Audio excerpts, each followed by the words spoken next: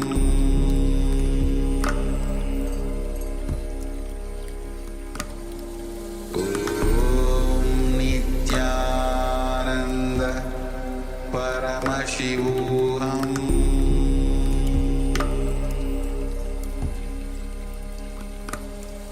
Om Nithyananda Paramashivoham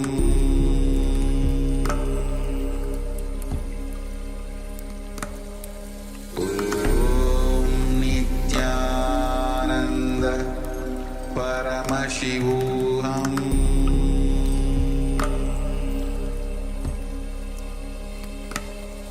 Om Nithyananda Paramashivoham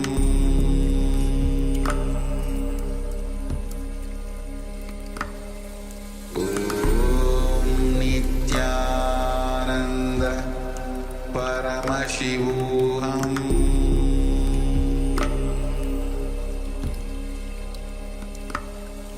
Om Nithyananda Paramashivoham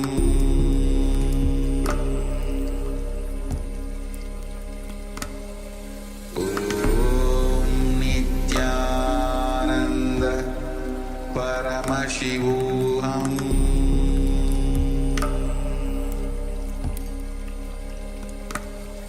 Om Nithyananda Paramashivoham.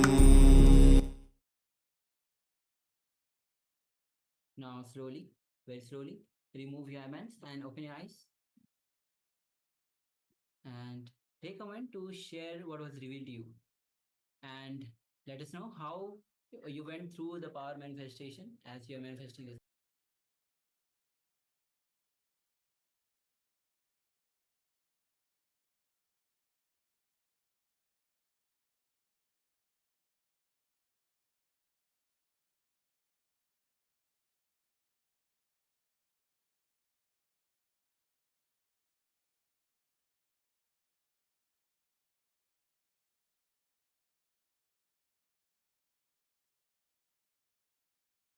Yes, please go ahead, take a moment and share.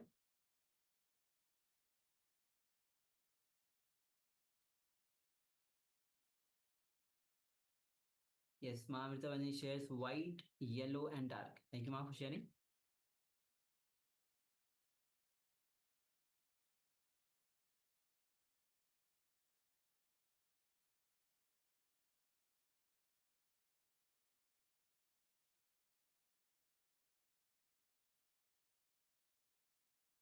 Just waiting for a couple of moments as we receive other sharings as well.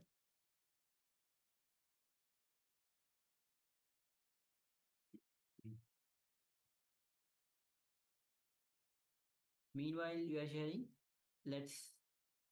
We'll be projecting the image that we had shown before. Okay, we Yes, have Mananda Mananda Garupi that shares as well. Gray, orange, white, gold, tangerine, green, wall, plant, water, mountain, fish, and pool. Yes, thank you very much for sharing, Mananda Garupi. Thank you. Yes. So now let's project the image. Yes. As you can see, it is a very large house. You can see stairs going upstairs. So we have a staircase going upstairs. You can see a large living room with lots of sofas, a fireplace, a nice, very cozy fireplace, and nice TV, large TV in the center, and nice color scheme, and lots of lighting, ceiling lighting, wall lighting, a nice chandelier as well. So yes, quite a few things. You can see wooden floorboards as well. So yes, a very nice setting for a very large house.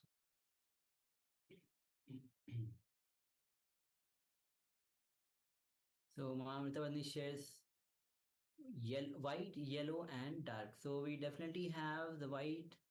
We have definitely have the yellow color and dark. Sure. All the colors that you have mentioned are there, Ma. Thank you, Ma. Yes, thank you, Ma. We also have Mananda Garupini that says grey. We definitely have shades of grey. We have shades of orange as well. Just one moment. Yes, we have tangerine. Orange, tangerine are similar sort of colors. White, gold. We definitely have white. We have gold on the lights look golden, the ones on the wall. Also, there's a picture frame that looks golden in color. Green, we have some lime green, so very light lime green for the wall, for the paint on the wall.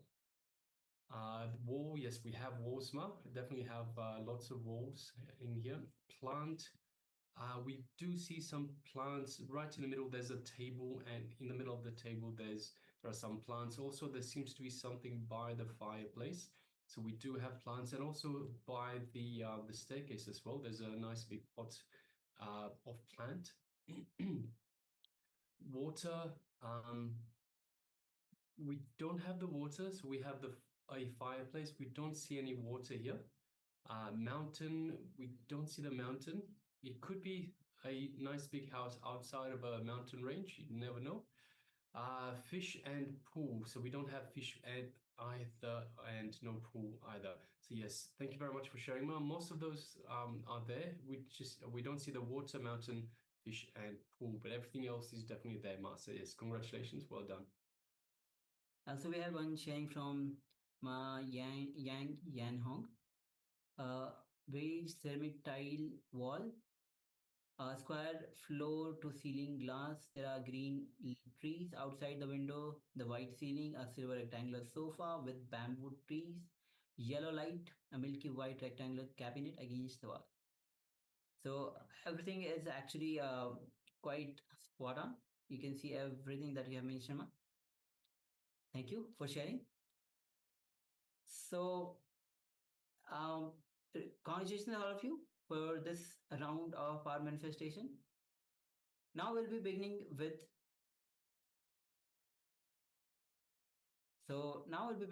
the today's session, and the next session is going to be on the introduction to three bodies, as today we are going on sessions which is going to be on the Shakti Spurana, the flowering of the energy. So the first three, this is going to be the introduction to the three bodies by Swamiji himself. So please come to the space of listening.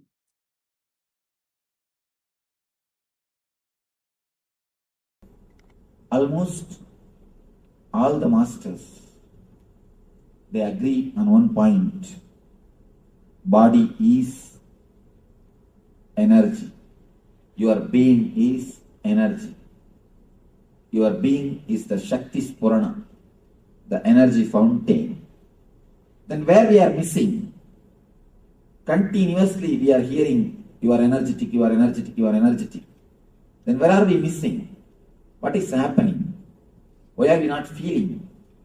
And not only that, it is not that we have not experienced the energy. We have experienced till the age of 7. Till the age of 7, we have experienced the intelligence. We have felt the energy.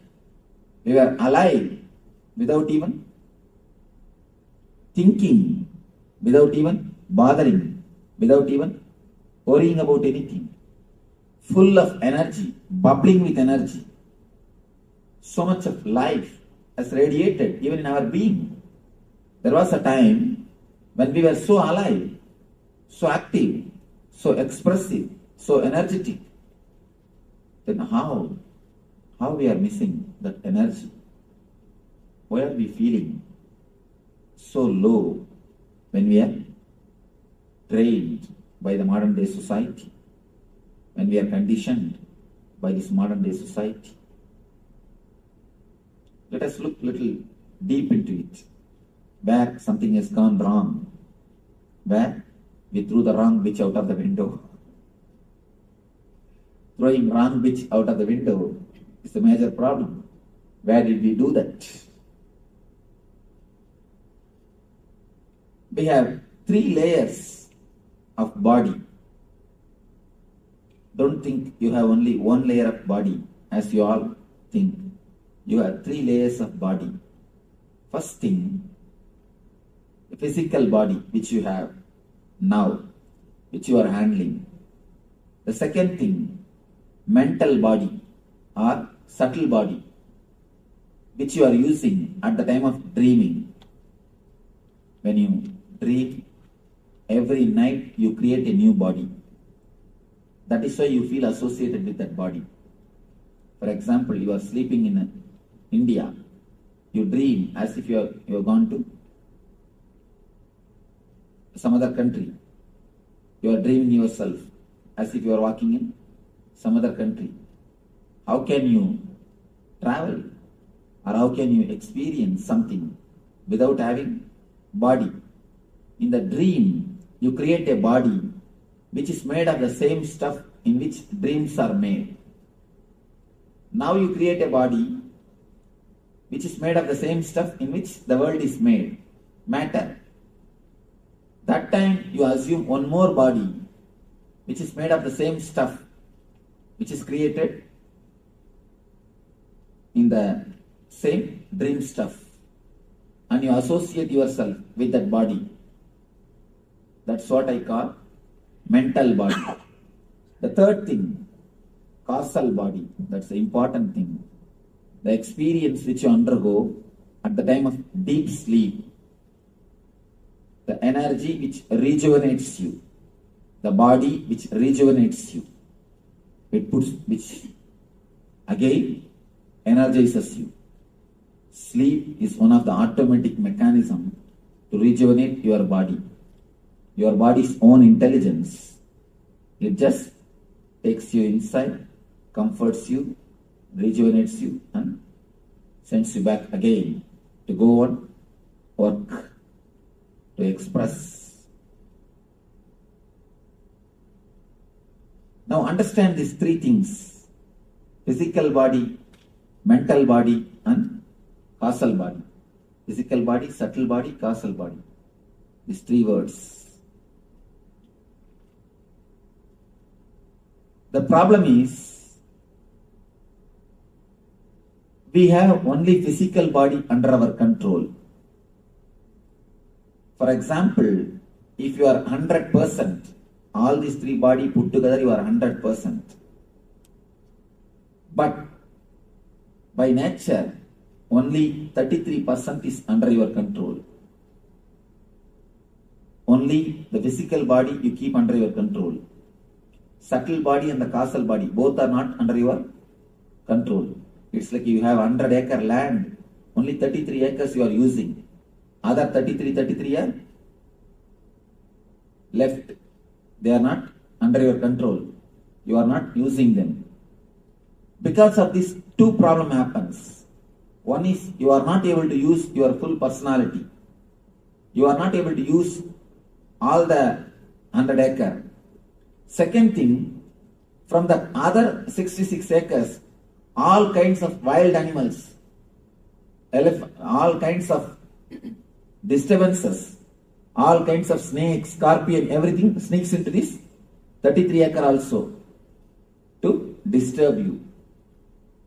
Same thing, understand? You have 3 layers of body. Only the physical layer is under your control. Because of that, not only you are missing 66% of your being, your energy, and the wrong things, unnecessary interference of the 66% into the 33% creates a deep discomfort feeling to your being. Whenever these 3 bodies don't fall in ease with each other, don't feel in ease with each other, don't feel comfortable with each other, the diseasiness creates disease. Diseasiness between these 3 bodies only creates disease.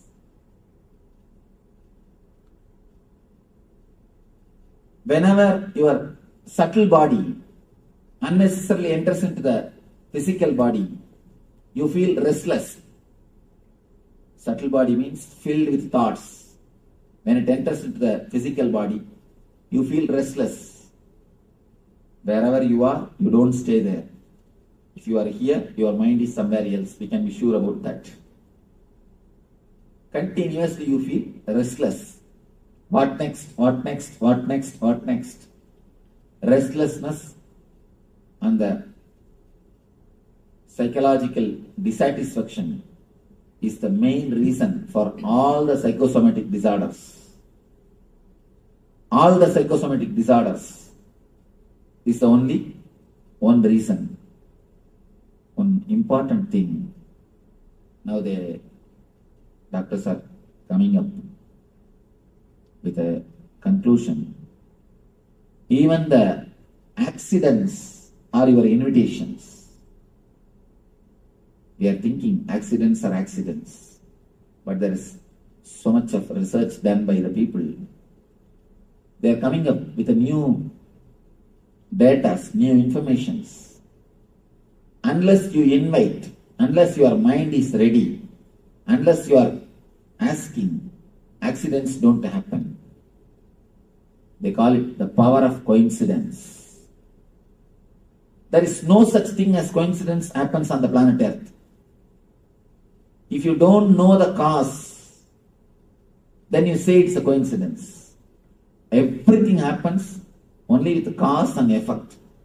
There is nothing on the planet Earth which happens without the cause. Can anything happen without cause? Only cause and effect. If you know the cause, you say cause and effect. If you do not know the cause, you say it is just coincidence. We may not know the reason, but there is no such thing on the planet Earth which happens without cause. Everything happens only with cause. Even if the accidents are proved, they have cause. They have invitation from your side. Can't we understand the diseases are nothing but our own creation? And one more thing, important fact. Every part of your body has got its own life.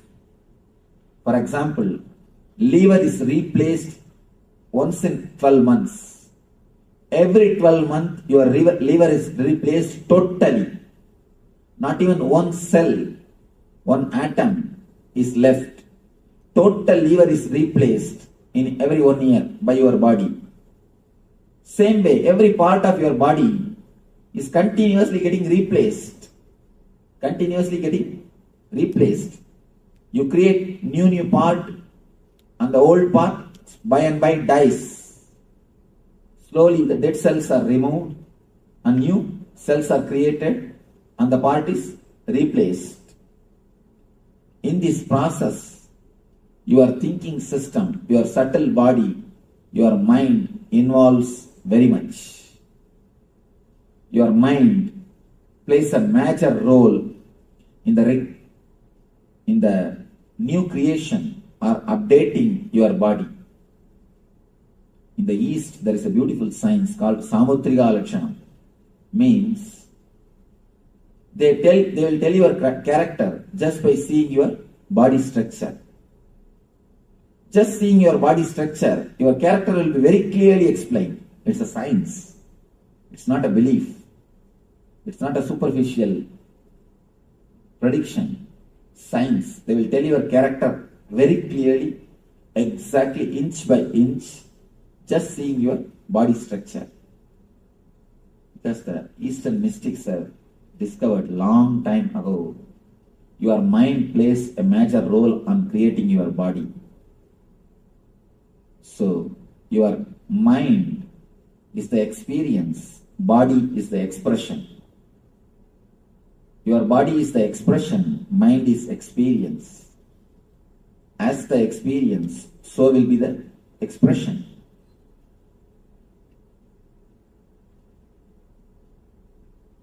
Your mind is the master which creates your body. Your mind plays a major role in creating your body. It is your body which is the expression of your mind. I think after the end of every session, you will have a gap. Remember, recall and take notes. If you take notes, then I will have to wait. After every session, you will have a small gap. You can remember and take notes. Few people used to tell me, Swamiji, we forget by the time. If you will forget within half an hour, then what is the use of class? What is the need of even attending the discourse? Anyhow.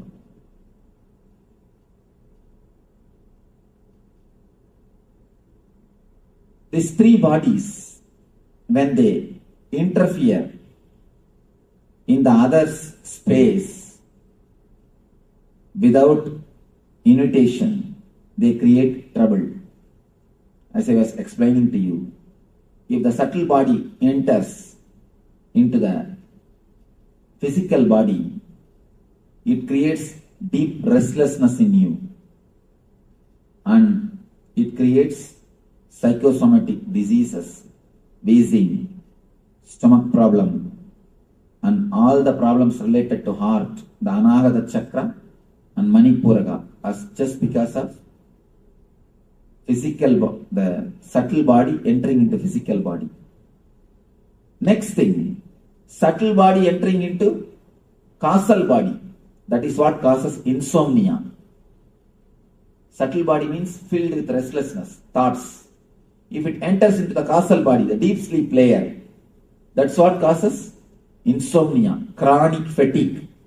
Chronic fatigue, insomnia, sleep, not only sleeplessness, all the disorders in the sleep, they are caused by the subtle body entering into the causal body.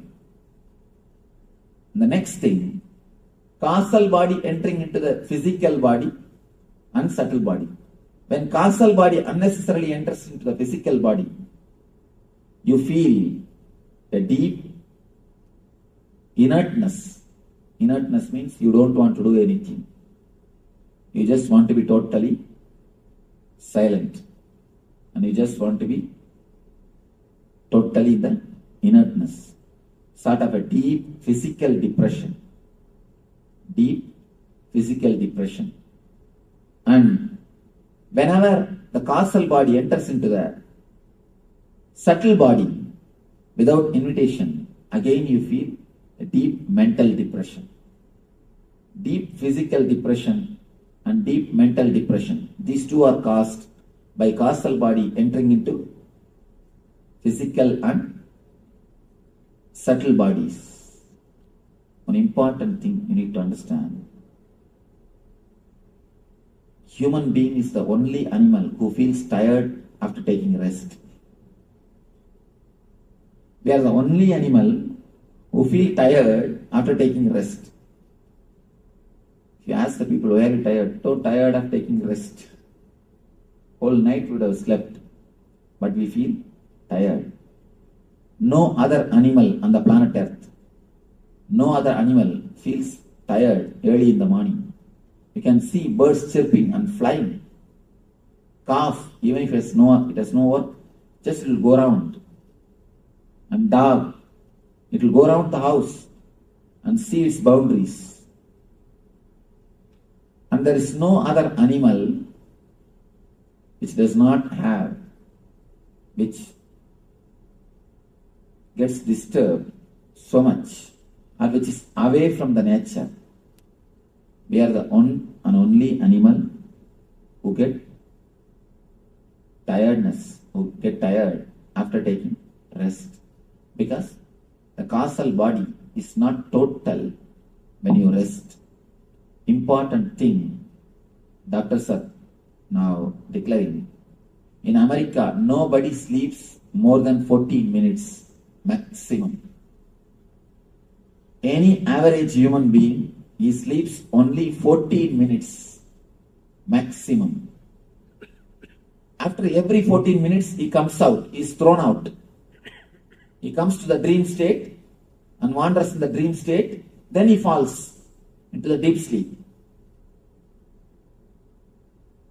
Deep sleep, just for 14 minutes, is thrown out. He wanders in the dream state. The mental restlessness again goes back to deep sleep and comes out. Not more than 14 minutes. You have any question? Something you're telling?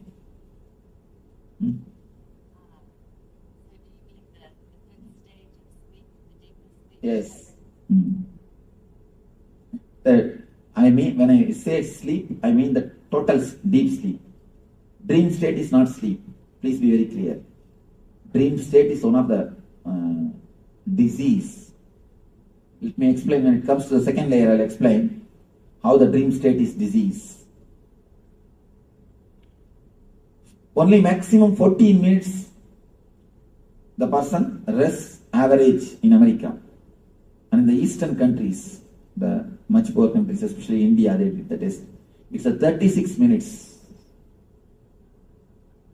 Look, where is 14 and where is 36? The maximum time they can have in the deep sleep state, they can be in the causal body, is 36 minutes. Only here 14 minutes. Then understand how much our inner layers are disturbed. How much the inner layers are unease with each other, diseased with each other. I have seen many of our devotees, even in the night time, even when they are out of the office, when they are in the home, when they are sitting, I could see their eyes are just thinking and working. They will be sitting, but their eyes are thinking and working continuously, even in the night time. Our guys, even in the office, they don't work. Even in the office, our guys don't work. If God gives His grace, if He finds too tired of taking rest, then He may move some file here to there or there to here. That's all. Again, rest. Nothing else can be done. Anyhow, 14 minutes is the maximum time. Understand, it is 14 minutes is too bad. Of course, I'm not telling people should not work or anything, but it's almost like selling your whole being. You are selling your sleep to purchase the bed. To purchase king size bed, you are selling your sleep. To purchase a drawing, you are selling your eyes. According to me, you can work the same amount of the work which is done by an American citizen, and you can have more sleep than an Indian citizen. This both can be joined with the right meditation technique. With the right meditation technique practice. Because you have tremendous potential energy. Not that I am telling this as a thesis or a theory. I have already worked with 30 people. With a group of 30 people, I already experimented the whole technique. Whatever I am going to speak to you today, I have already experimented more than 1 year. More than full 1 year, we did an experiment with these ideas. Just only few months ago, I designed this whole program. We are continuously working like a laboratory on these great ideas. When we prove solidly, it does not create any side effect. It creates only positive effects, and it creates only the right results. Only then I bring it out to the market. Now I tell you, we have worked on this technique and proved it. Not only these techniques are foolproof, they are giving tremendous results. And now, at least in our ashram, people sleep hardly 2 hours. They work at least almost 22 hours continuously. And again they are filled with energy. Nothing. Right food, right understanding about sleep, and right meditation. Over. Nothing else. Only these three things. when your 3 layers are cleansed, when you clean these 3 layers of your bodies and have a right few tips in the food, in the sleep and in the meditation. These 3 are the basic thing. Then automatically you will see you are able to express tremendous energy. At the same time, you are able to have the deepest possible rest. Both will continuously happen at the same time. And this course is, I call this course as a get well course. Understanding about these 3 layers, first will remove the diseases from you. Next, it can create a positive well-being, total well-being in you. If you have any questions about these 3 bodies, you are welcome.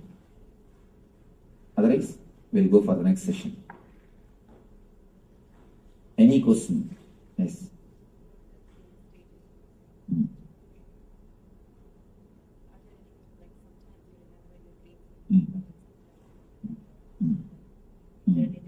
Whenever you remember your dreams in 4 color, whenever you remember your dreams in clear 4 color, please understand, clear 4 color, it is not dream, it is vision.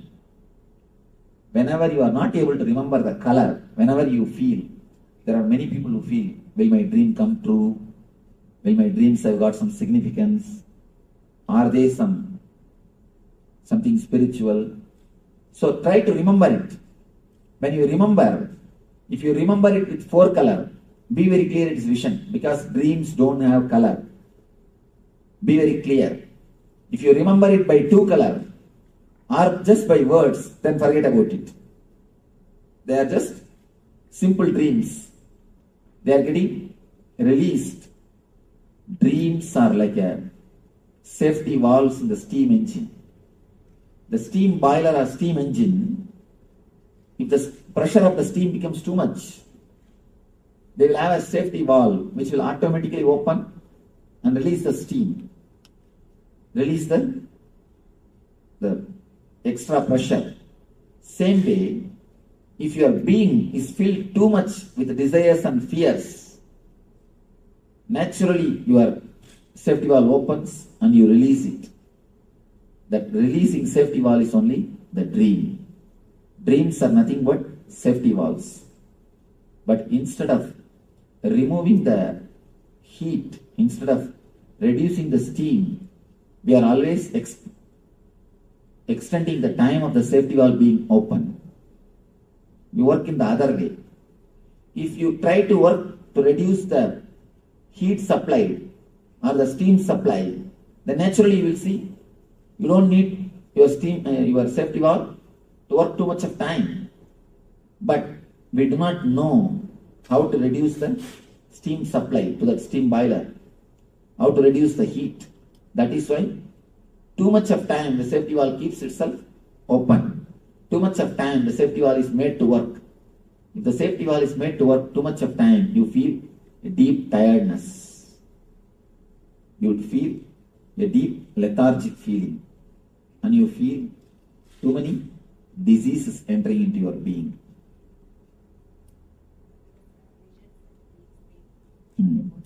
Visions in deep sleep are nothing but the visions in the normal time. Both have got same meaning, same thing. Why that in the deep sleep vision starts happening? Your logic is resting. So that time relating and feeling the divine is easy. Now even if you get the vision, you will ask for ID card, whether it is real or true. That time you won't ask for ID card. That is why you get more visions at that time. Subtle body is your mind. Causal body is not your mind. In causal body, your very basic base itself does not exist. You become one with your basic energy. So in causal body there is no mind. Only in subtle body there is mind.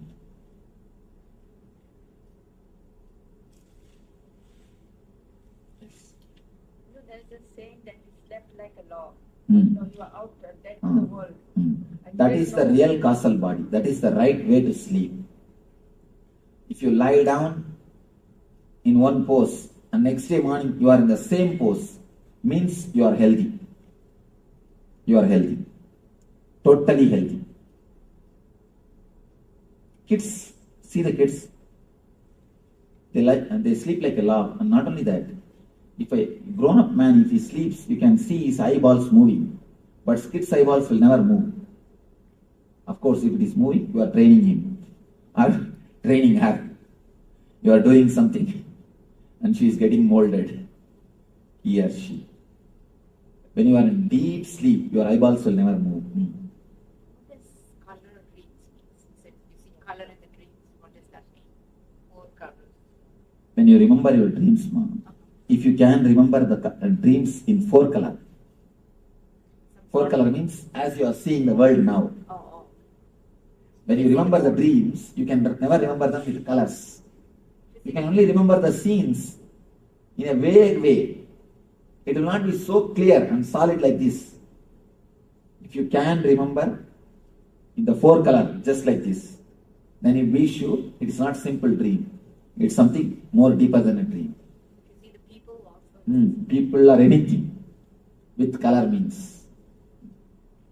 That means it's real. Real or some information to you. It's from superconsciousness, not from unconsciousness. Any dream which appears in a clear four color, which is remembered by you. You see, when you dream, always things look four color. Only when you come out, it becomes two color. So even in this existence, in this physical body, if you can remember in four color, then be sure it's not an ordinary dream. Yeah. Talk about causal body going into the subtle body going into the causal, what that causes. Okay.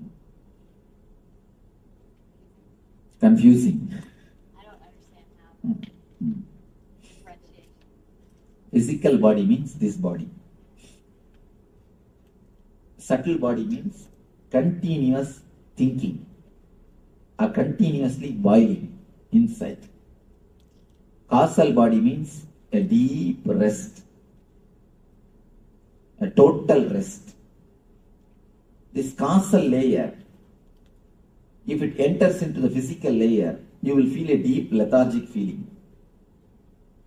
Sometimes, for no reason, you feel a deep lethargicness. You don't want to do anything. You just want to lie down in the bed. Deep lethargic feeling. And the same way, if this causal body enters into the subtle body, you feel a deep mental depression. If the causal body enters into the physical body, you feel physical depression. If it enters into the mental body, the mental depression. For no reason, you feel totally depressed. You will search, you will find for some reason, you will not find any reason, there will be no reason. But you are feeling totally low. It means the causal body is entering into subtle layer, subtle body. For example, imagine 3 circles. Can you make a 3 circles? Yes.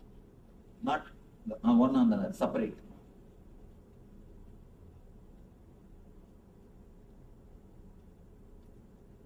Next. Separately. Make big 3 circles.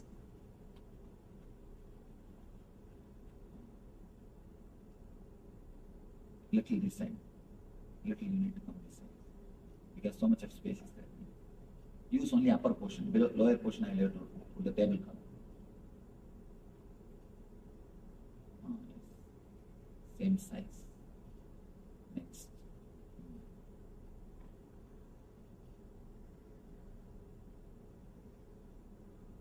Next.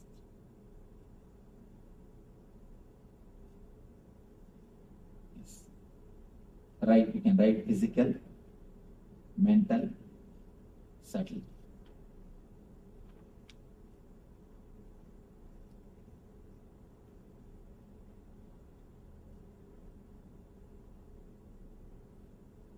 EL and causal CAU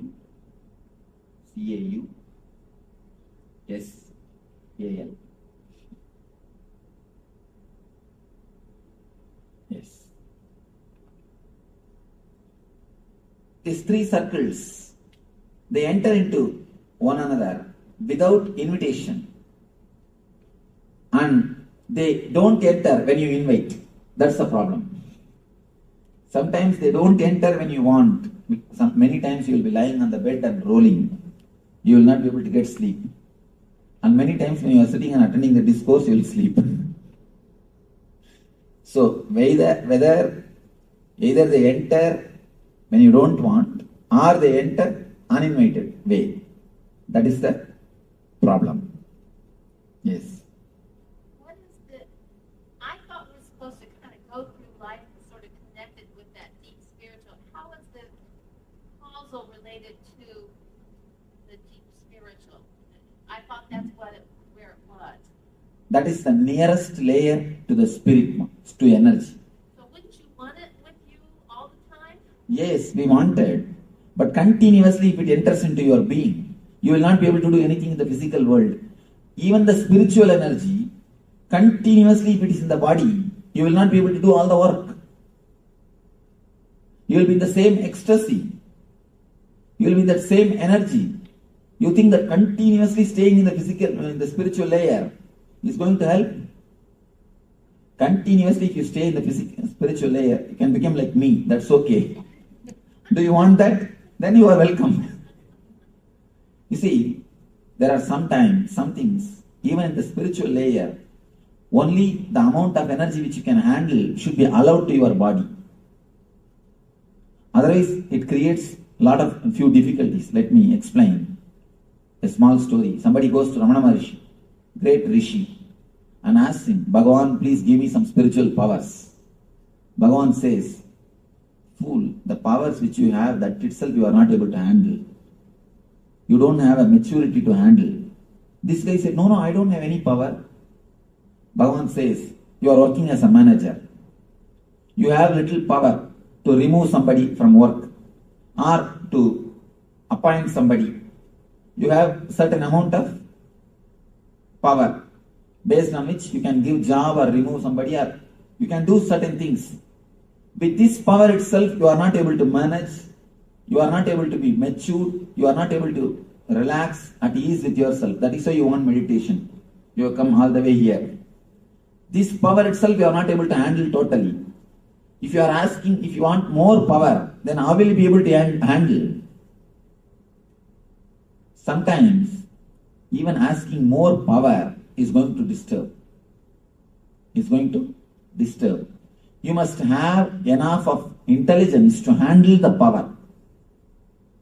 If you have enough of intelligence to handle the power, you will do good things. See, the whole world is suffering because the power is in the guys who are not able to handle it. Why so much of suffering? So many wars. Tell me, why so many wars? The power is there, but they don't have enough of maturity to handle it. That is why we go and hurt others. And then they have to hurt us. You understand? Whenever the power comes without the maturity to handle it, without the responsibility to handle it, it simply you destroy either others or yourself. For example, if a knife is given to a kid, either it will hurt others or it will hurt himself. The same thing politicians are doing all over the world. All over the world. I do not know what these guys are going to do because all the nations have piled up atomic weapons which can burn the planet Earth 700 times. 3 months ago report, I do not know now. Now it may be even 750 times or 760 times, I don't know. Just 3 months ago, I read a report which says we have atomic weapons piled by all the nations. We can burn the planet Earth 700 times. So they say They are predicting about the Third World War, no? When the Iraq War was going on. That was the report I was reading. They say if there is a next World War, the Fourth World War will be only with stones. Means what? The next generation. Again, the whole humanity has to start. Fourth World War can never be with weapons. It can only be with stones. Because again the tribals has to be created and the new planet Earth only has to be created. We have created the atomic weapons which can destroy 700, which can burn the planet Earth 700 times. Then imagine so much of power without intelligence is getting accumulated. That's what I always tell people, either meditation or global suicide. Whether you meditate and become more intelligent and spread more intelligence, or we are going to commit global suicide. No other choice. Okay. Yes.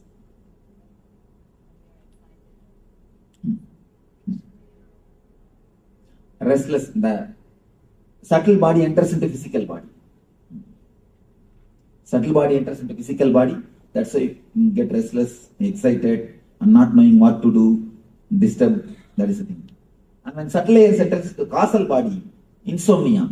You will be lying on the bed, you will not be able to sleep, rolling on the bed. That's what? Insomnia. This a deep restlessness in the sleep. Okay. So, you will have a small break. Then we will come back and enter into the next session. Next session is a little deeper explanation about these same layers.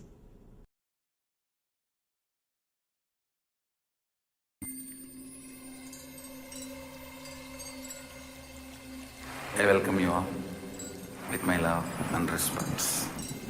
Let you all open all your three eyes. Om Nithyananda Paramashivoham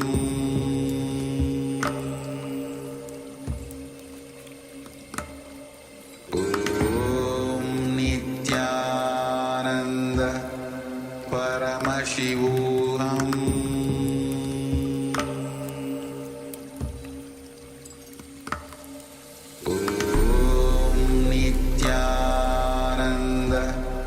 Paramashivoham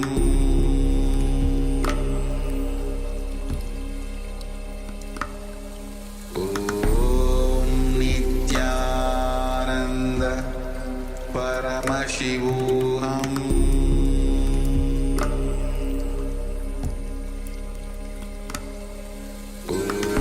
Om Nithyananda Paramashivoham.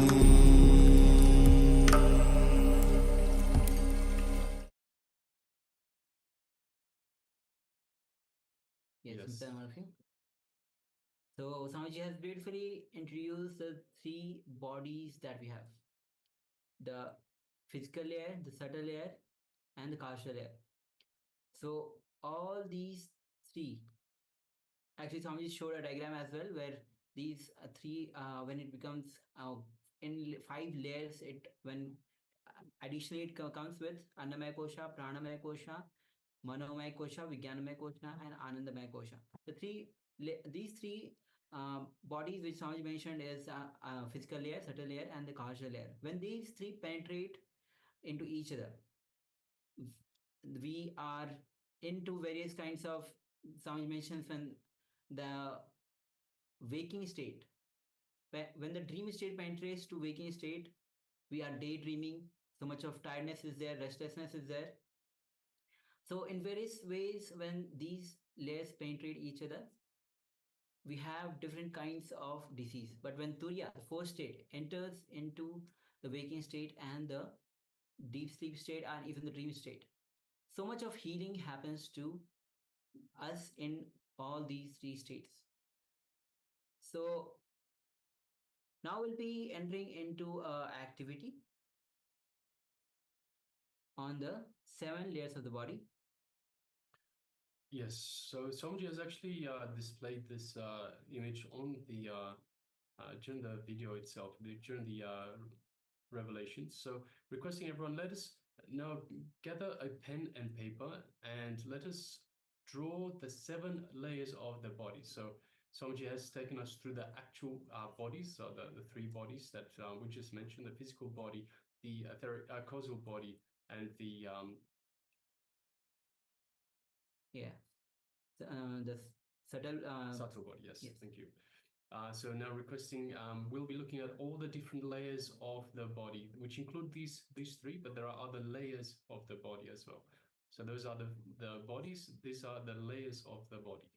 So for all of these, there's the physical body, the pranic body, so pranic, physical layer, pranic layer, mental layer, etheric layer, causal layer, cosmic layer, and finally the nirvanic layer. So they're also interchangeable layer and body. So requesting all participants, once you have got your pen and paper, we're just going to project this for you and request you all to just take a few moments and draw these concentric circles and label them accordingly. So we will refer to these 7 layers throughout the program itself. So these are the 7 layers of the body. So let us go ahead, let us begin.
Yes, Nithyananda, all of you.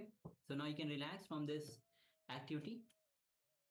And next, we are going to enter into a meditation. Meditation to recognize your beauty. As today we'll be going through the three bodies that Swamiji has already introduced and how these how the flowering of energy, the Shakti Spurana. The theme itself is the Shakti Spurana.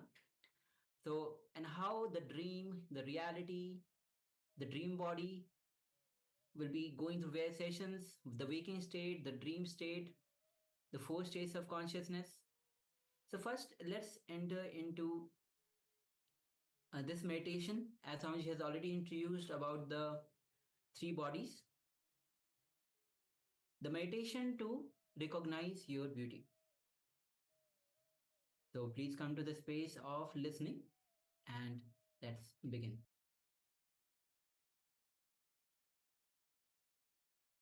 Drop the idea that somebody else's body is beautiful.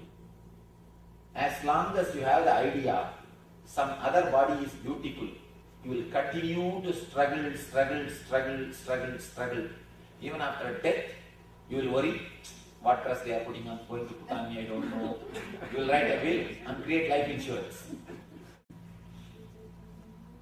Anyhow, when you have the idea somebody else's body is beautiful, even after death you cannot relax. Even after death you cannot relax. Understand, your body is beautiful. Your body is enough. You are beautiful unto yourself. This is the way God has chiseled you. This is the way God has created you. This is a masterpiece from the master of the universe. You can never be intelligent than the whole. Can you be intelligent than God? Can you be intelligent than the whole? Part can never be intelligent than the whole. Craving or seeing, thinking somebody else is beautiful will make you as a split personality. Will not let your intelligence, biointelligence, be totally alive. You will not appreciate, enjoy your whole body totally. A simple meditation technique to do two work. First work is to cleanse the energy blockages. Throughout your body there are so many energy blockages. Like a blood clot, there is a thing called energy clot. The energy blockages.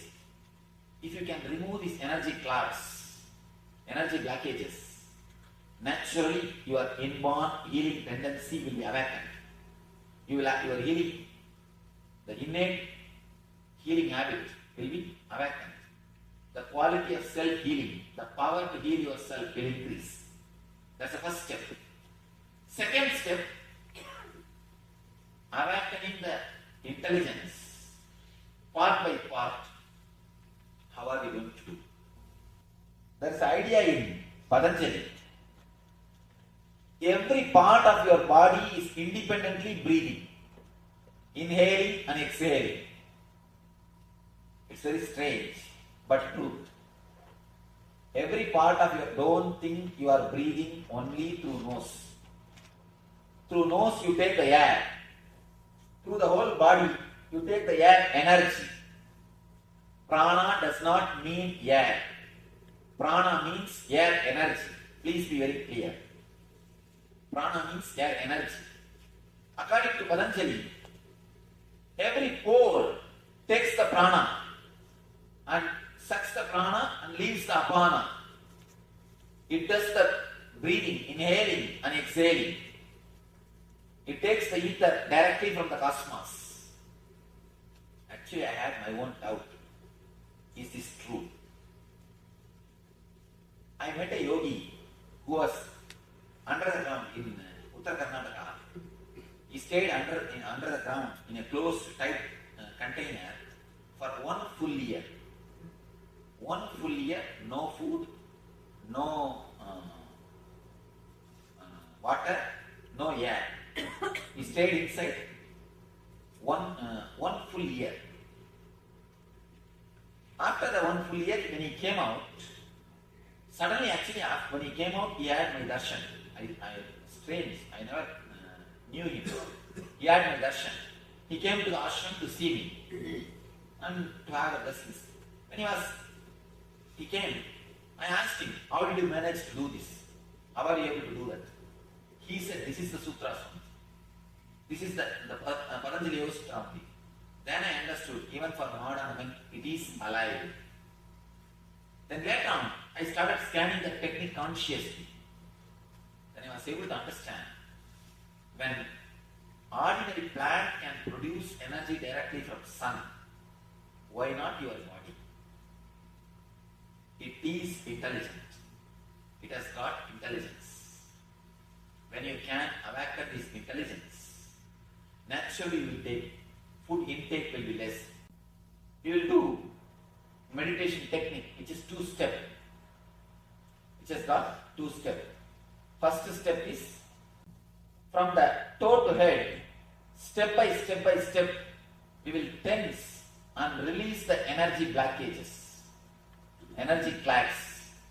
We will concentrate on it, tense, maximum pressure, create the maximum pressure in every region, so that whatever energy clouds are there, let them be evaporated. Create the pressure as if you will burst. We will go from toe to head, cleansing the energy clouds, and then from head to toe, inhaling and exhaling. That is going to be very tricky. You should visualize, if I say head, you are expected to visualize only this top portion, crown portion is inhaling and exhaling. Breathe through that area. Feel you are inhaling the prana, exhaling the prana through that region. Every pore, every hair hole, every pore is inhaling and exhaling. Feel your head is shrinking and expanding through inhaling and exhaling. Visualize it step by step. Then eyes. Visualize you are inhaling the prana, exhaling the apana through eyes. Then ears. Step by step. Continuously visualize. Continuously visualize. Continuously inhale and exhale. Continuously, step by step, finish the whole body. Don't stop at any portion, at any time. Whether you are going from here to tensing or coming from there to here relaxing. Don't stop. One more thing. After the leg, if I come to knee, remember only the knee. Forget about the leg. Don't bother about it. Don't think you should relax it. Don't think you should tighten it. Forget about it. Remember only the portion which I am guiding you. Step by step will go up and come down. Any doubt in the instruction? You can start. I'll guide you step by step. Please tie the ribbon. Anybody diabetic? You can go and eat if you want something. Start breathing as slowly and as deeply. Inhale and exhale as slowly as possible, as deeply as possible. Let your hands be relaxed in the side.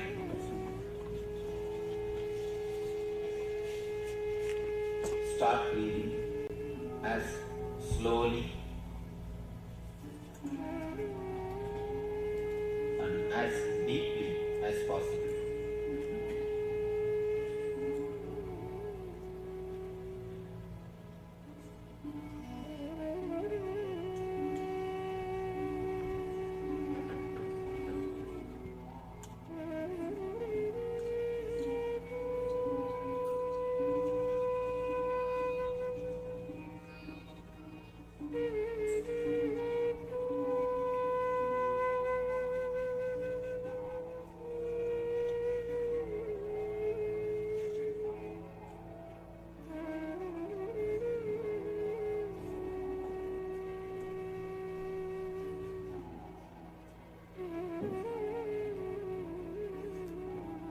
if you are heart problem, if you are a heart patient or expectant mother, only then. Otherwise, put your whole effort and do it.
From the toe to head, step by step, you will tense and release the energy blockages, energy clasps. You will concentrate on it, tense, maximum pressure, create the maximum pressure in every region, so that the whatever energy clasps are there, let them be evaporated. Create the pressure as if you will burst.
From the toe to head, step by step, you will tense and release the energy blockages, energy clasps.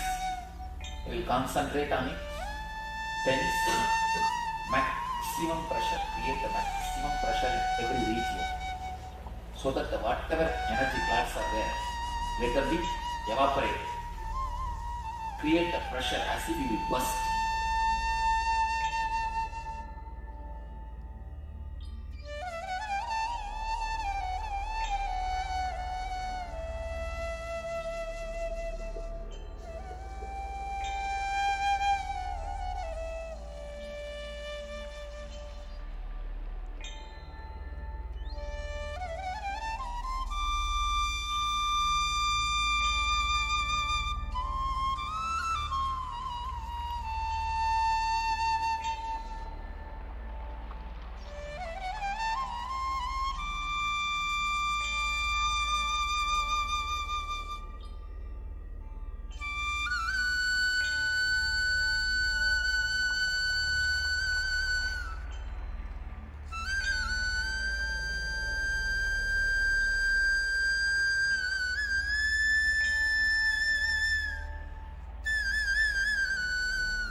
From the toe to head, step by step, we will tense and release the energy blockages, energy clasps.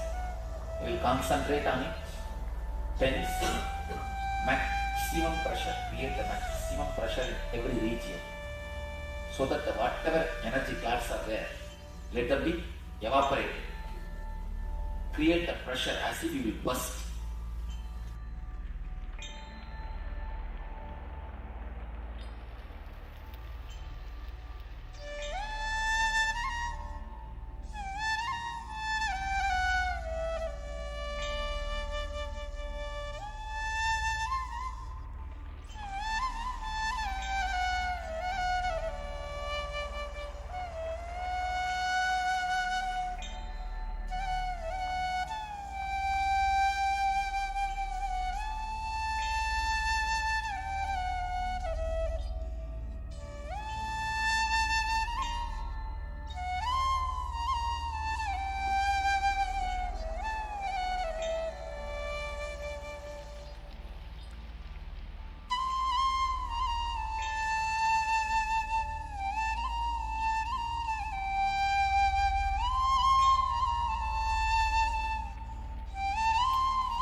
From the toe to head, step by step, we will tense and release the energy blockages, energy clasps. We will concentrate on it, tense, maximum pressure, create the maximum pressure in every region, so that whatever energy clasps are there, let them be evaporated. Create the pressure as if you will burst.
From the toe to head, step by step, we will tense and release the energy blockages, energy clasps.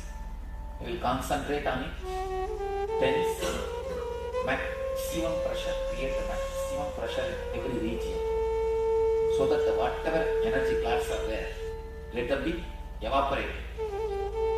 Create the pressure as if you will burst.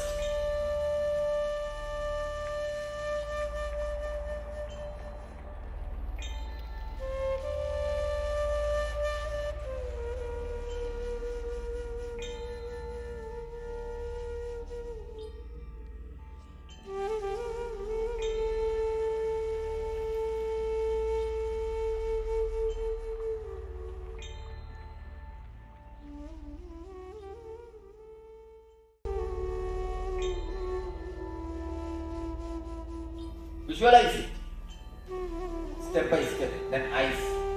Visualize you are inhaling the prana, exhaling the apana through eyes, then ears. Step by step, continuously visualize. Continuously visualize. Continuously inhale and exhale.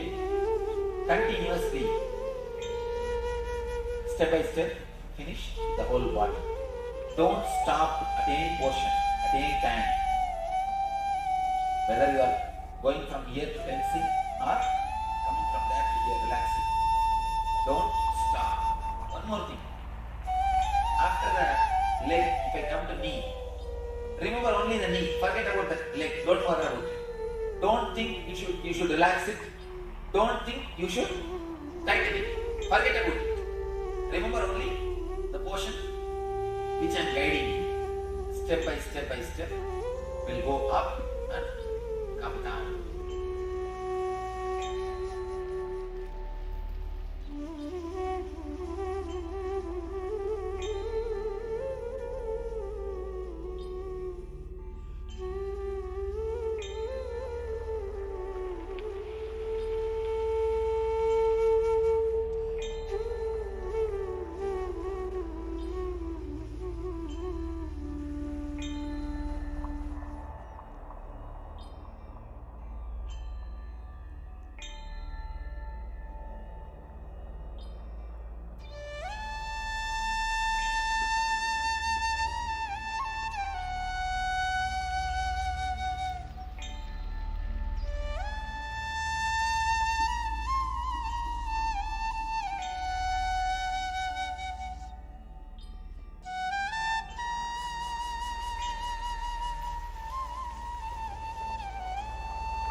Visualize it.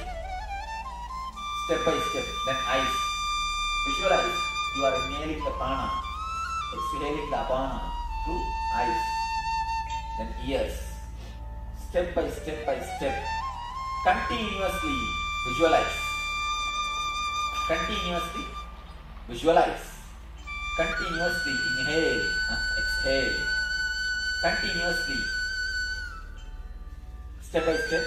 Finish the whole body. Don't stop at any portion, at any time. Whether you are going from here to tensing or coming from there to here relaxing. Don't stop. One more thing. After the leg, if I come to knee, remember only the knee. Forget about the leg. Don't worry about it.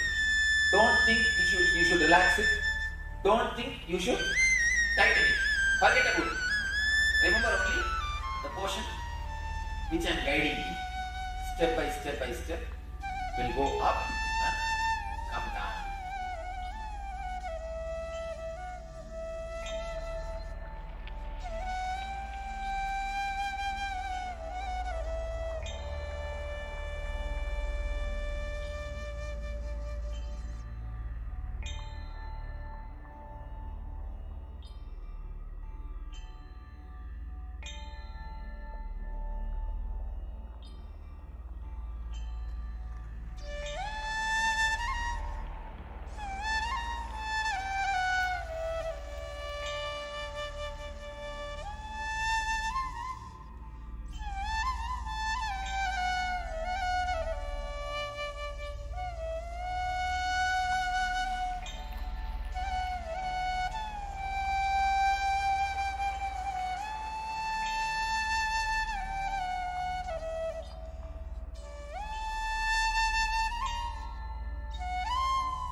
Visualize it.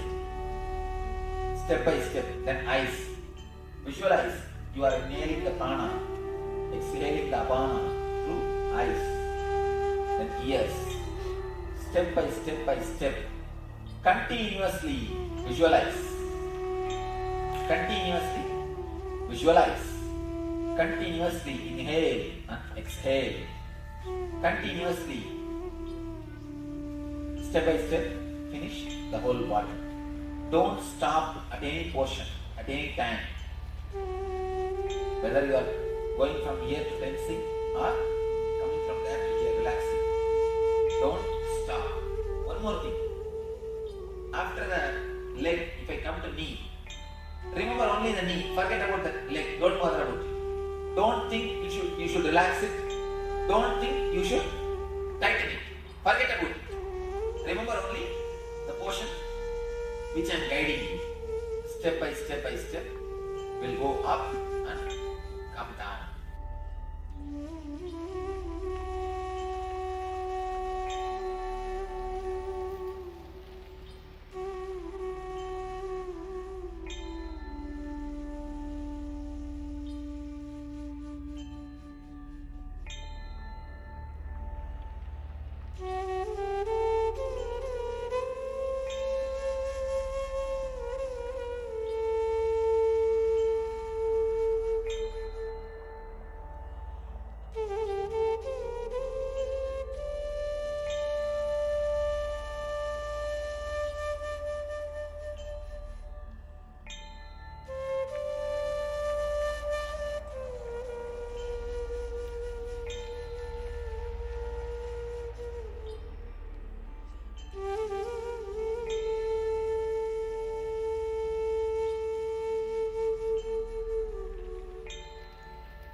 Visualize it.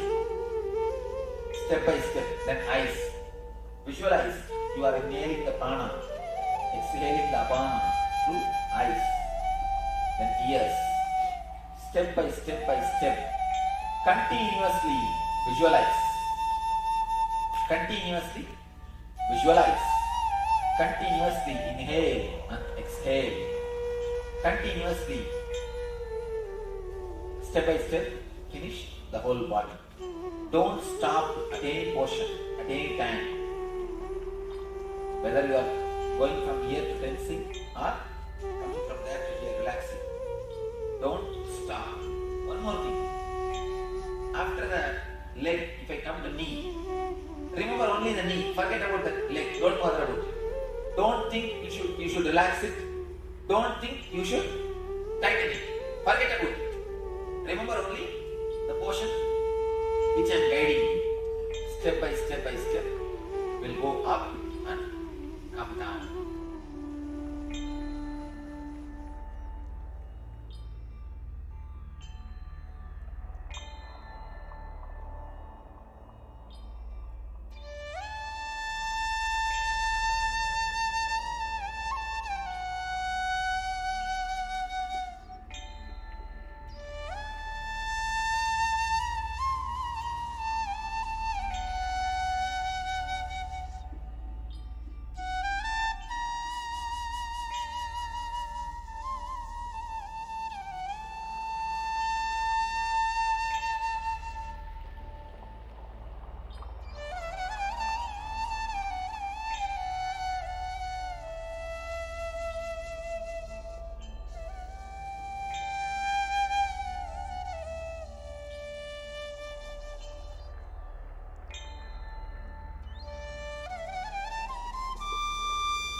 Let you all open all your three eyes.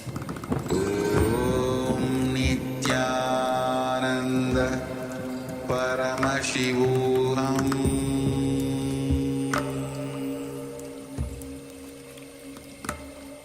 Om Nithyananda Paramashivoham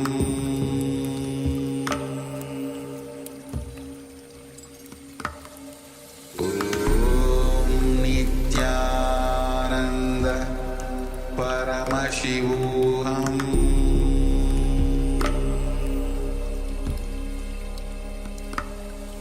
Om Nithyananda.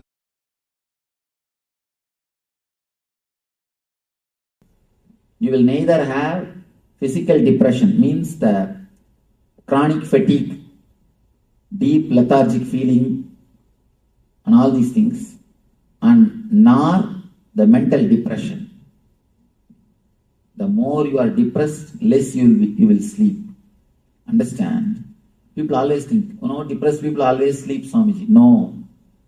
The more you are depressed, less you will sleep. Because at the time of causal body, the subtle body will enter into causal body. At the time of subtle body, the causal body will enter into subtle body. They both will not get along with each other. They both not getting along with each other is only expressed as a depression and insomnia. Depression and insomnia are very closely related diseases. Physical lethargy, mental lethargy, and insomnia. All the three are very closely related. We should mainly concentrate on one thing. Beef is the food which will create total physical lethargy. Our country is suffering because of beef mainly. Beef is the food which will create total physical lethargy. So naturally, mental lethargy. Next is depression. Obesity, depression, insomnia. All the three problems are connected to the same root, which is the major problem of these countries. All these three. Am I right? These three is the major problems which we are facing. 60% is obesity.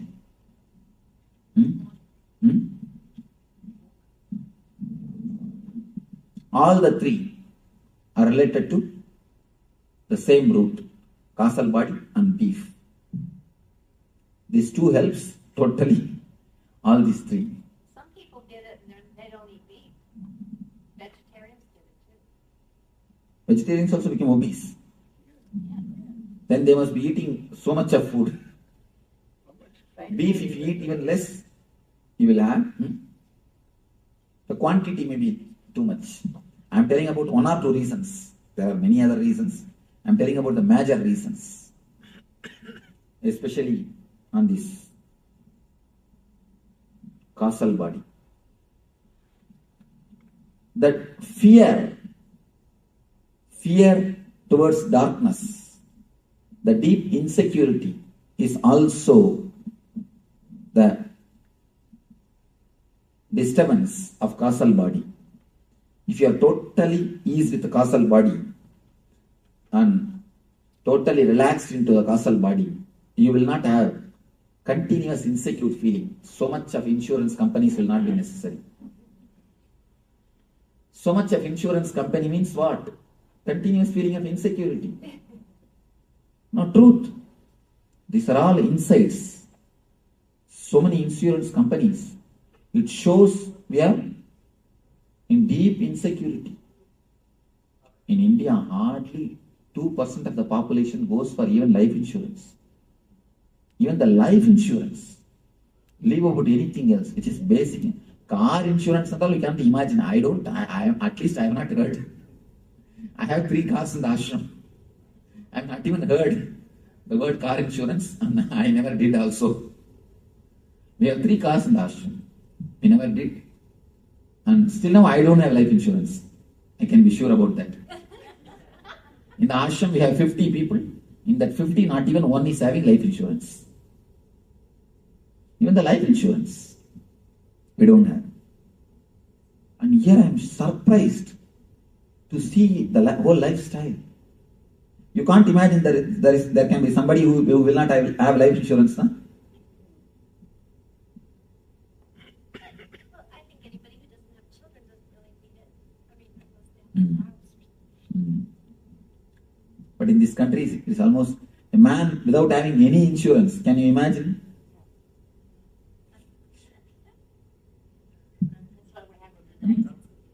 Huh?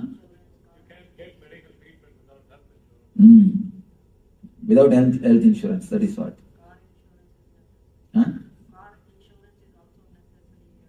What insurance? Oh, car insurance. You can't even drive. Law. See, how laws are created. Collective thinking.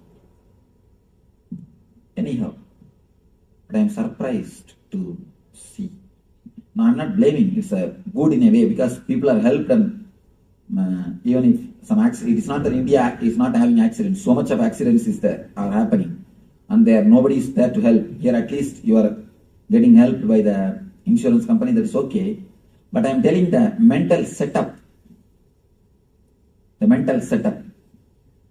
But the way, you see, you must take insurance and do everything, all the outer world things, nothing wrong. But we must work to remove the insecurity also. That we have forgotten. Apart from taking insurance and making all the security for the life, you should start working on the mind also to remove the insecure feeling. That we have not done it. That is the place we failed. And the East, they did everything to remove the insecure feeling, and they forgot to make the security for outside. Both miss one item. I think both can be brought together. Anyhow, now, very simple but highly effective meditation technique to make ease and relaxed feeling into the causal body. With this meditation, if any of you have the insomnia or depression problem, do this meditation at least for 21 days. You can simply fall into sleep and you can simply come out like a fresh flower. Coming out of sleep like a fresh flower is what I call health. Health means when you get up from your bed, your steps from your bed to your bathroom, your steps should not be steps, it should be more like a dance. Then you are healthy. Then you can be sure you are healthy. You are alive. You are vibrant. If you fall totally into sleep, you will come out totally fresh and alive. So some comment? Something? I was feeling silly. Nice. Yes, some question. Let me explain this meditation technique. It is time we should fall into this technique. It's nothing, just you are going to meditate on deep darkness. First few minutes you will think you don't have head. Because head means with colors. Head is always associated with colors. And you will be continuously visualizing. The moment you start visualizing that you don't have head, automatically you will fall into the darkness. It's almost like consciously your energy will be pushed inside. As I was telling you, from head to Vishuddhi, from Vishuddhi to Anahata, you fall when you sleep. Now you have to fall. So, you will visualize yourself. It's a two-part. First part, you will visualize yourself for a few minutes without a head. Next part, visualize you are sitting inside a cave, dark cave, inhaling the darkness and exhaling the darkness and meditating on darkness. Don't be afraid of darkness. The darkness, this darkness is living energy which rejuvenates you, which gives you again and again life, from which you are born, in which you are going to end, which gives you tremendous energy.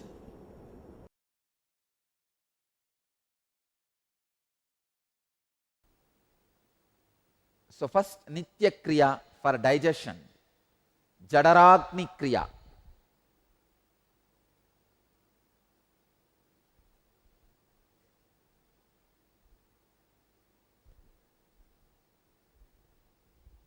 See, Hatha Yoga very beautifully. In Hatha Yoga Pratipika, the Guru's role is explained.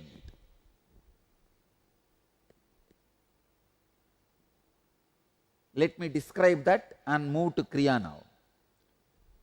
Supta Guru Prasadena Yata Chakrati Kundali Tada Sarvani Batmani Vidyante Krantayopicha.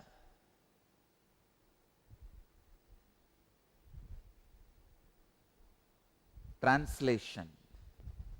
Indeed, by Guru's grace, this sleeping Kundalini is awakened. Then all the lotuses, chakras, and knots, grandhis are opened. Supta Guru Prasadena Yata Jagardi Kundali Tada Sarvani Batmani Vidyante Krantayopicha. The process you are going to do not only will cure your digestion problems, it will awaken your Kundalini energy also.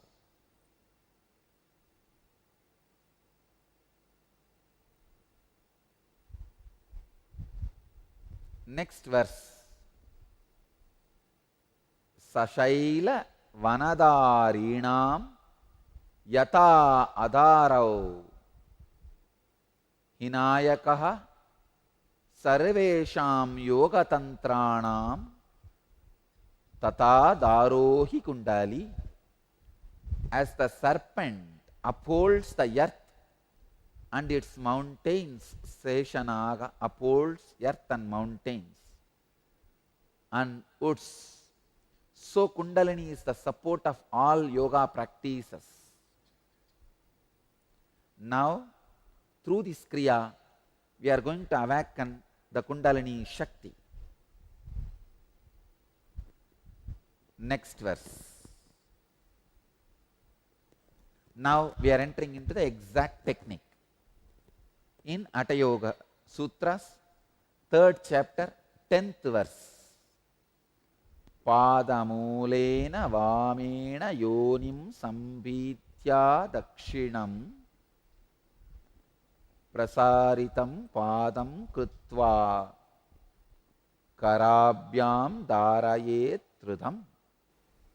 Understand? Now I am giving you the first instruction.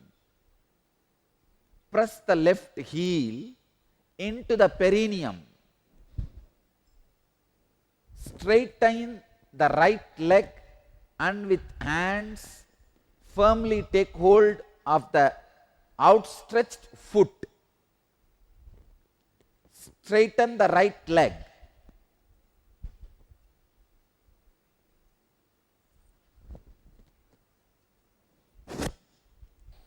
Please understand?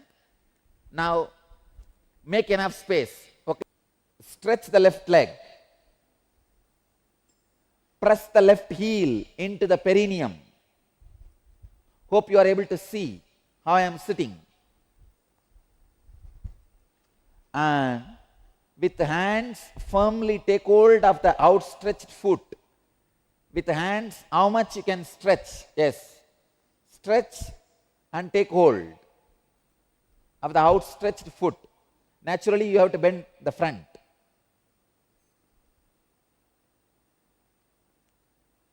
You may have to bend the front. Do it as much as you can.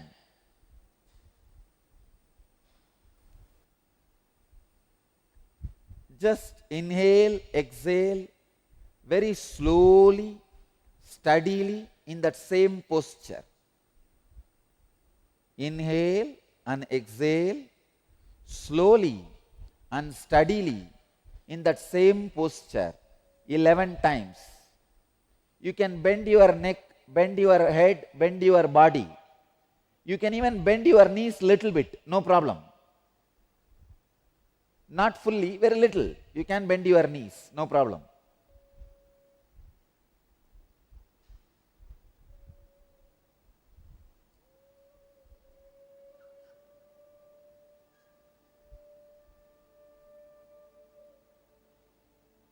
Inhale and exhale at least 11 times very smoothly in a relaxed way.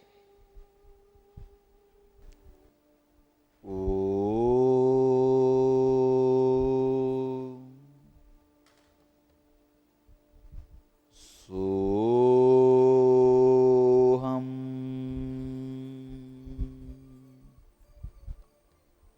Hamsam Hamsam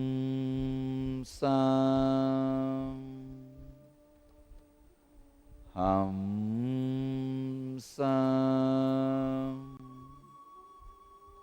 Hamsam.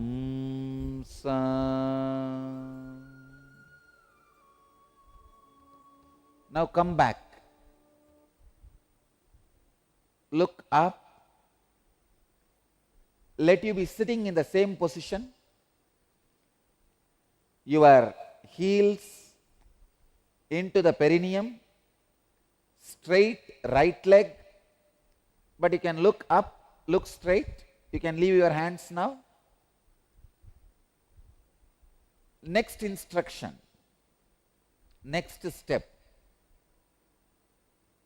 Kante pantam samaropya dharayet vayum urdvataha yata danta hatas sarpo dandakarakaha prajayate.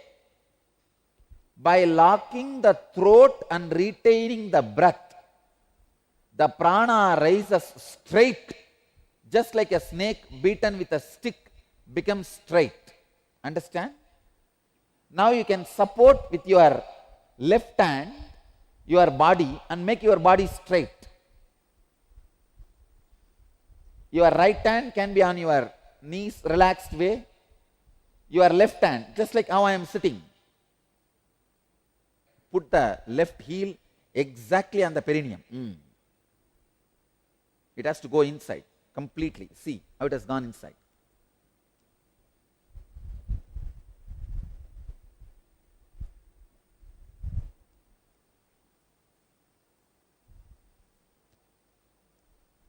Let me now give the instruction, second instruction.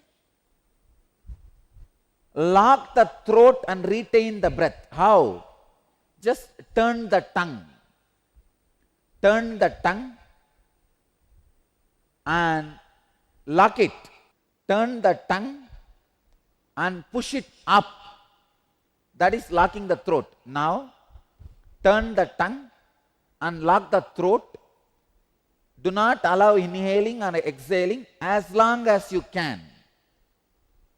When you feel you can't hold anymore, allow the inhaling and exhaling. Again, lock. Lock and hold as long as you can and release when you can't. Again, lock and hold as long as you can. Do this 21 times. Now you will see the intense Kundalini awakening and the stomach, whole digestion system getting healed. Start. Lock the throat. Hreem.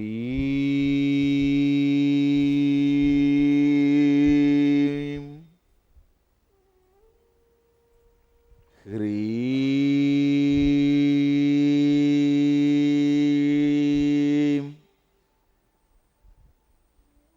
Hreem.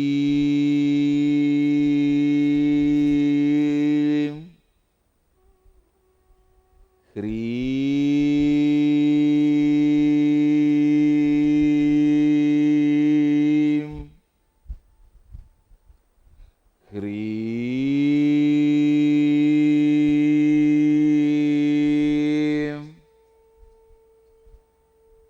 Hreem.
Lock your tongue, push the tongue towards the upper palate, hold as long as possible.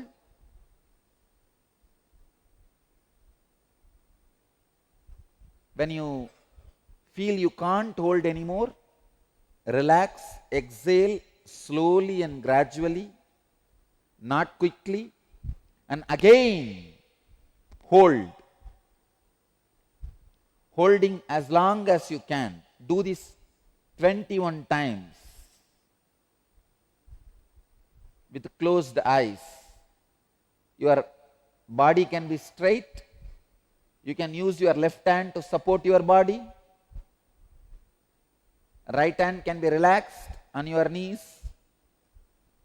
Close your eyes and do this holding 21 times. Om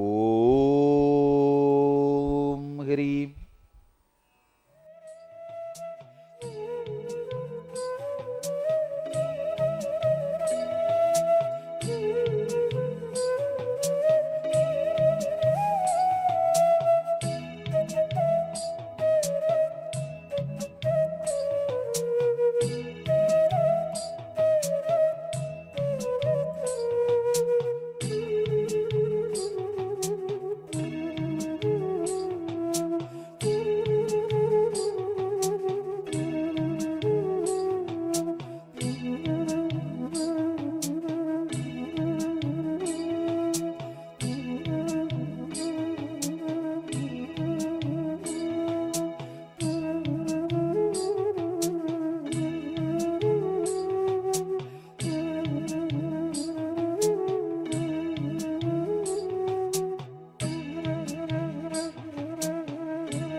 put the right leg under the perineum and stretch the left leg.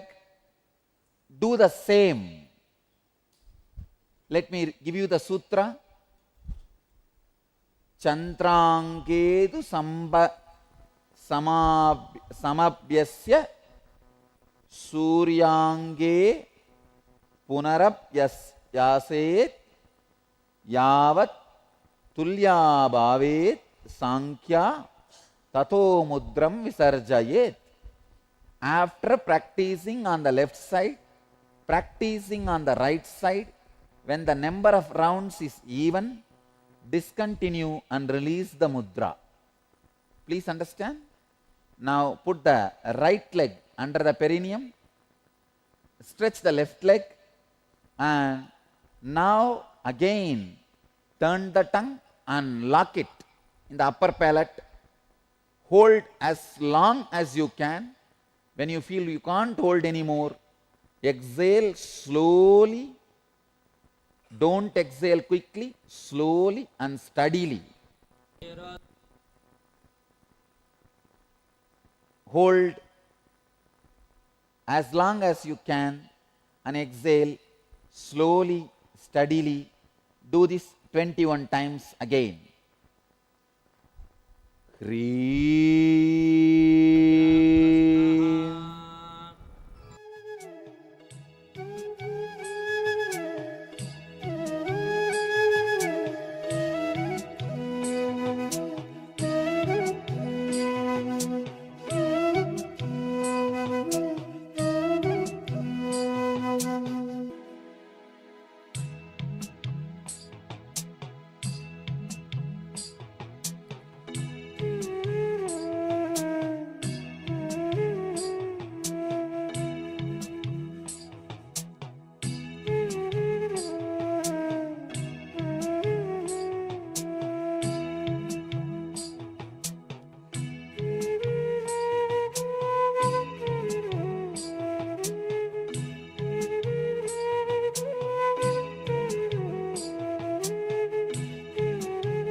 Now relax.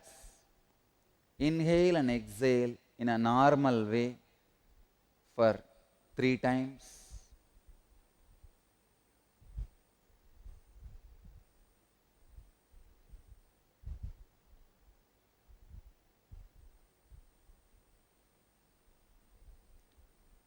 Now I will describe the benefits of this process.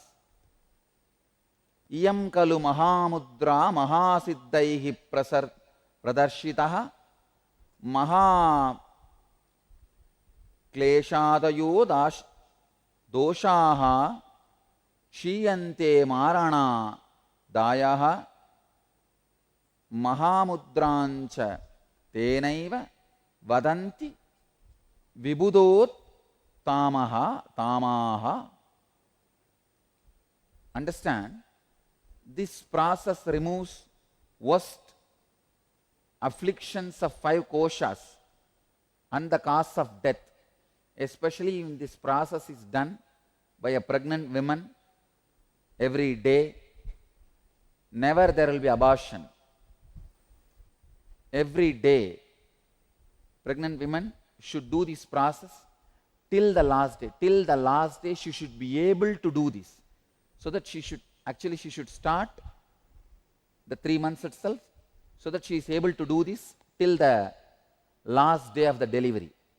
There will not be any abortion or any premature death. For one who practices this process, there is nothing wholesome or unwholesome. Anything can be consumed. Even the deadliest of poison is digested like nectar. I am not saying drink poison, no. But Hatha Yoga Sutras are giving the guarantee, anything you eat will be digested. And it is true. Nahi patyam apatyam va rasaha sarvepi nirasaha apibuktam visham goram piyusham abhijiryati. Means there is no patya apatya. Anything you eat will be digested. Next verse. Shayakushta kudavarta klumajirna purohamaha tasya doshaga kshayam yanti mahamudram tu yobhyaset. Abdominal disorders, constipation, indigestion and leprosy are alleviated by the practice of this process. Hatha Yoga Pratipika, 3rd chapter, 17th verse. Now, 18th verse. Kaditeyam mahamudra mahasiddhikaran ranam gopaniya prayatnena nadeyayasya kasyachit. Thus Mahamudra has been described as the giver of great siddhis. It must be kept secret and not disclosed to anyone. Hatha Yoga Pratipika, 3rd chapter, 18th verse. Thus this process has been described as the giver of great siddhis. It must be kept secret and not disclosed to anyone.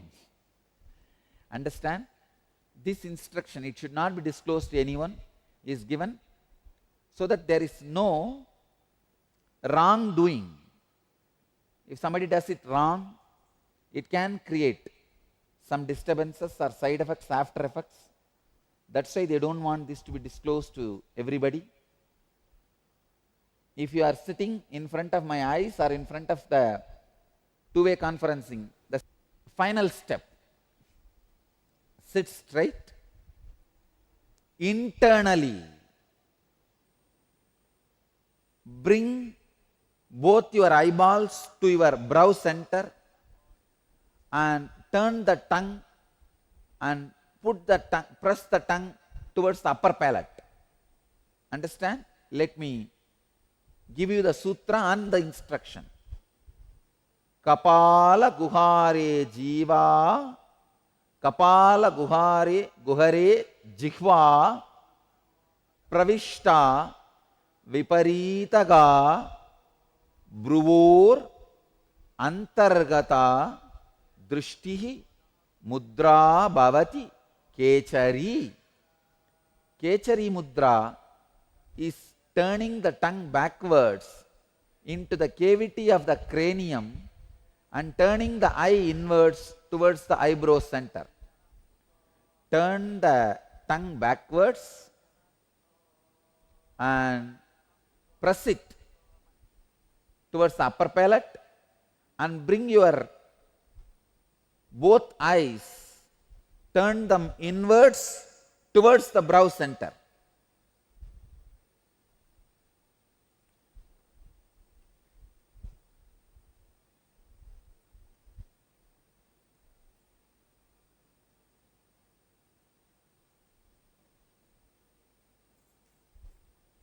Press the turned tongue up, upper palate. Second, turn your eyes inwards and towards to the brow center. Lock like this. When you feel you can't hold anymore, then exhale slowly. Again lock it. Do this 21 times. Up.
let you all achieve, experience, live, express, radiate and share the eternal bliss.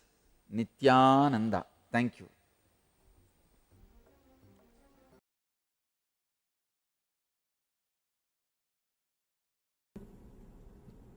Yes. Sorry, maybe I'm fighting with words, but then without I means there is no consciousness in that stage at all. You just imagine that night time there is no sun at all. Can you say in the night time there is no sun? No, we cannot say that. But the sun is there. We can't see. Sun is there, we can't see. Same way, the consciousness is there, we can't see. That's the without I. That is what I say without I for the sake of your understanding. We can't say, there is no space where there is no I. There is, in a way, you can say, there is no time where there is no sun. There is no time when there is no sun. But we say, the night time there is no sun. Just like that, for the sake of your understanding, I like to use that word, without I. Swami, we can say unconditioned I. We can say in that state. No, again, the conditioned, unconditioned I means, you start thinking that you need to, as if, uncondition the I. There is no need to uncondition the I. You need to uncondition the thoughts, that's all. I wanted to use such a safe words so that you can understand the process is also a simple process. If you use the wrong words, then you will start thinking about the process. Oh, it's a big. The process is not too big. Finished? So the blank space on the chart is talking about Samadhi. that's the blank space. Superconsciousness.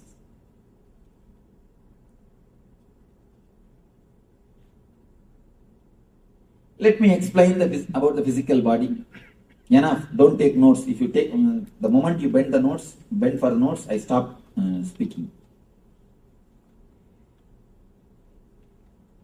After every session's gap, you can take notes.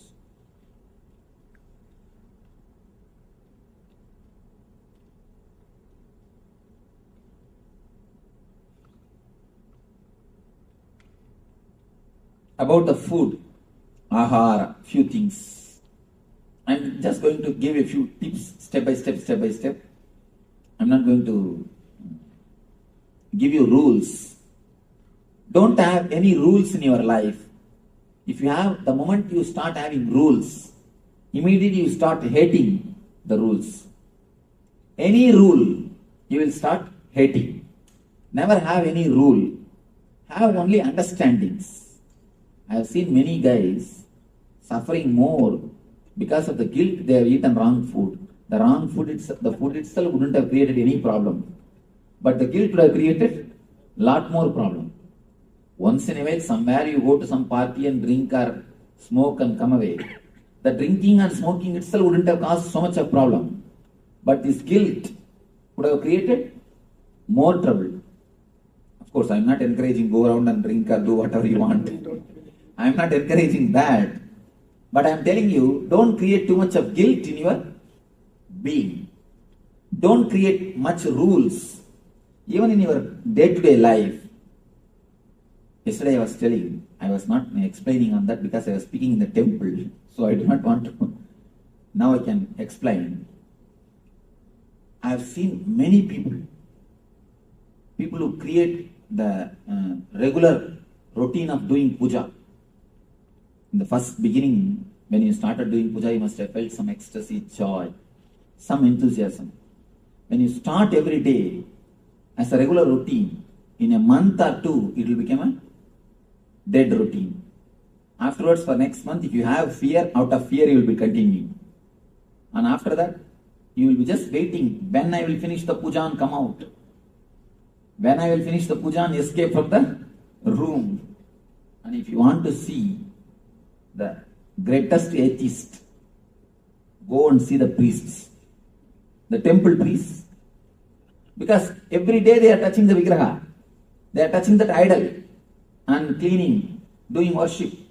You can see they will be the greatest atheists. They will never have faith or love, because the moment you make something as rule, you can see you spoil the whole thing. Whole joy is spoiled. Whole love is spoiled. The moment you make something as a rule, the whole thing is lost.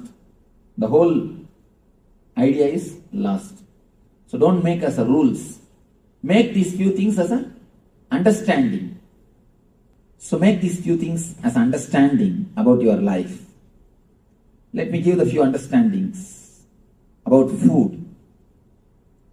Don't take any food which can make your logic imbalance, which can make you lose your consciousness.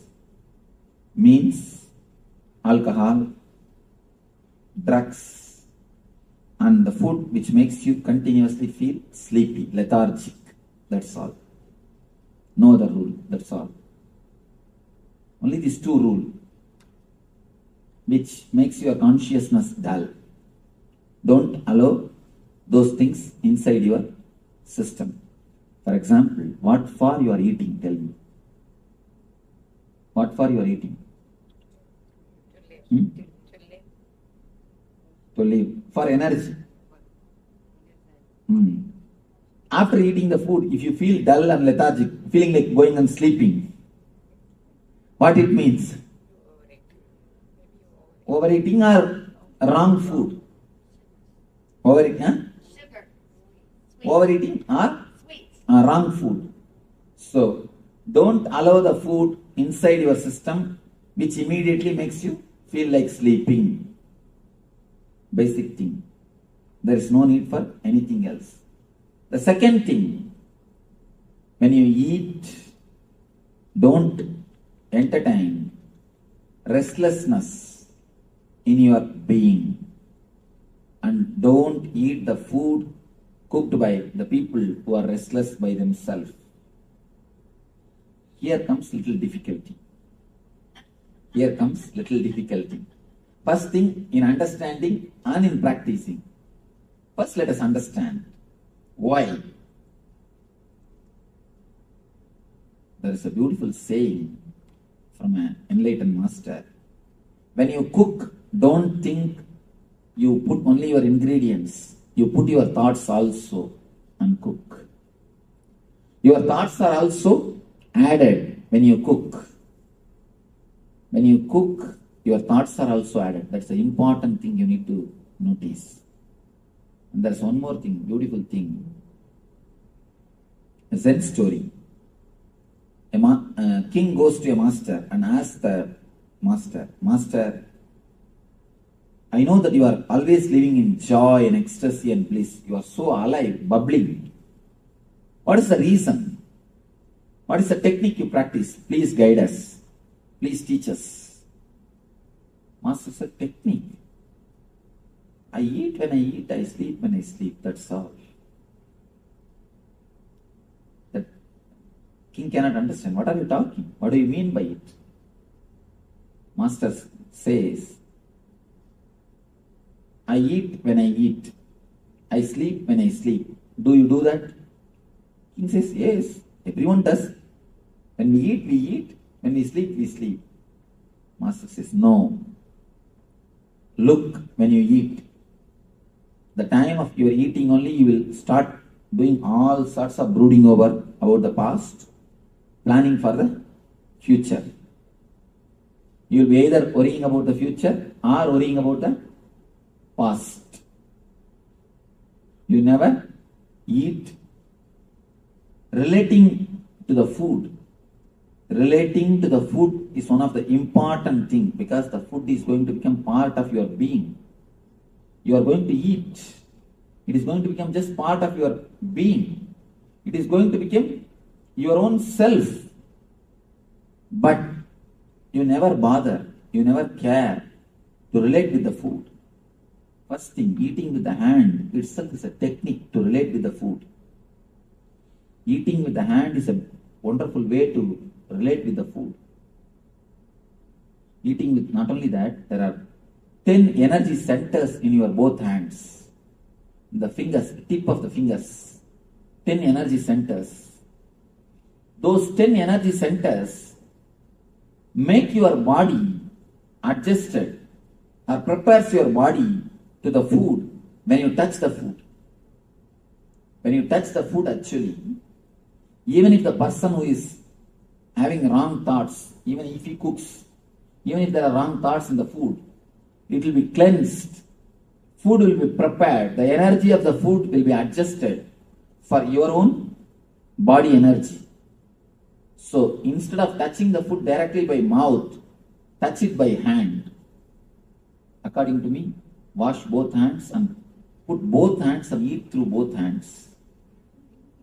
You may ask, what are you teaching, Swamiji? But you do not know. You do not know the value of it. Only when you know the consciousness or a spiritual background, you will understand. In Zen, if you are taking a cup of tea, you are supposed to hold the cup of tea with whole hand, both hands. And all the 10 fingertips has to touch the cup. Then only you are allowed to drink.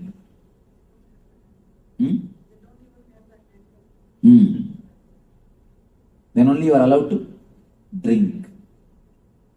And not only that, you do not know consciously how much makes the difference. Try today, just try today. Wash your hands thoroughly. Put both your hands and feel the food and take the food little by little and put the food in the mouth and nicely enjoy, relish, deeply enjoy and swallow. Don't just grab the food. If you grab the food, you do not even know the quantity. And it will go inside so much, you will not even know the quantity. See, when I say, this all looks very simple. But eating is the habit, your basic habit. Everyday activity. One more thing, people come and tell me, Swamiji, I don't have time to do meditation, I don't have time to do dhyana, I don't have time to do puja. I tell them, don't bother at all. Just convert your eating into meditation, that's enough. If you practice these few basic things, the very eating itself will become meditation. The very eating will become meditation. You can't say, I don't have time to eat. Do you say? You eat properly. So, instead of saying, I don't have time to meditate, convert the eating into meditation. Let the eating itself become a meditation. Start eating in a very meditative way.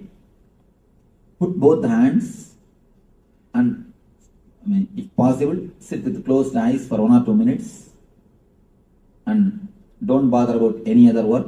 First, don't watch TV or don't do anything else when you eat. Put both hands. Feel almost you are praying. Be in the mood of prayer.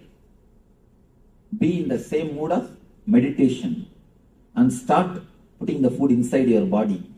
You will see your whole being is totally different. And not only that, your body will automatically inform you when to stop. At particular time you will stop. You will never overeat. No animal suffers the obesity. We are the only animal who suffer obesity problem. Have you seen any animal suffering obesity problem? In India, cows will be tied just near the straw. Straw will be 24 hours it will be available to them. But they will never overeat. They never suffer overeating. If 1 or 2 animals overeat means maybe a habit from you. They picked up from us. You are keeping the pet food always for the dogs. Have you seen any dog overeating? Yes, you have seen, it means you are training them. You have trained them. And you see, now I am surprised. The pet animals here, they catch cold. In India, I have never seen any animal catching cold. I have never seen. Here, because too much when you take care, it becomes almost like you. All the attitudes of human beings are picked up by the pet animals. No wild animals catches cold. No wild animals suffer so much of disease like pet animals. These poor guys, because you are giving food, they take your mental setup also. They pick up your mental setup. They pick up your attitude, your lifestyle, your everything, and it suffers. I have not seen any wild animal suffering the loneliness, but all pet animals suffer loneliness. Leave them alone and go. So, they pick up your attitude. That is the reason they may be overeating. Not by nature. Anyhow, understand these few things about eating. Just avoid the food which creates lethargic feeling and the imbalance of consciousness. Next, try to eat with the present moment. About the sleep, few things. Two kinds of people are there in the planet Earth. One is called sun-oriented. Another one is moon-oriented. People who are moon-oriented, they can remain awake even till late night. Till early morning, they can be fresh, energetic, alive. But early morning, they can't be active. They need sleep. They must sleep early morning, around 4 to 6. And there is another group which has to go to bed early. But the early morning they can be alive, fresh, active. The early morning, if you are alive, active, you are sun-oriented. In the night, if you are alive and active, you are moon-oriented. Identify yourself, whether you are sun-oriented or moon-oriented, Chandramani or Sauramani. Identify yourself. If you are sun-oriented, never miss the 10 to 12, that time. If you are moon-oriented, never miss the 4 to 6, that time. And now I understand. Hari is telling only 2 hours. No, I said I get both. You see, I ask people whether you are Chandramani or Sauramani. Swamiji, I feel both the time. Then you are Avamani. Then it is Avamana. Chandramana or Sauramana or Avamana. Avamana means bad, shame on you. See,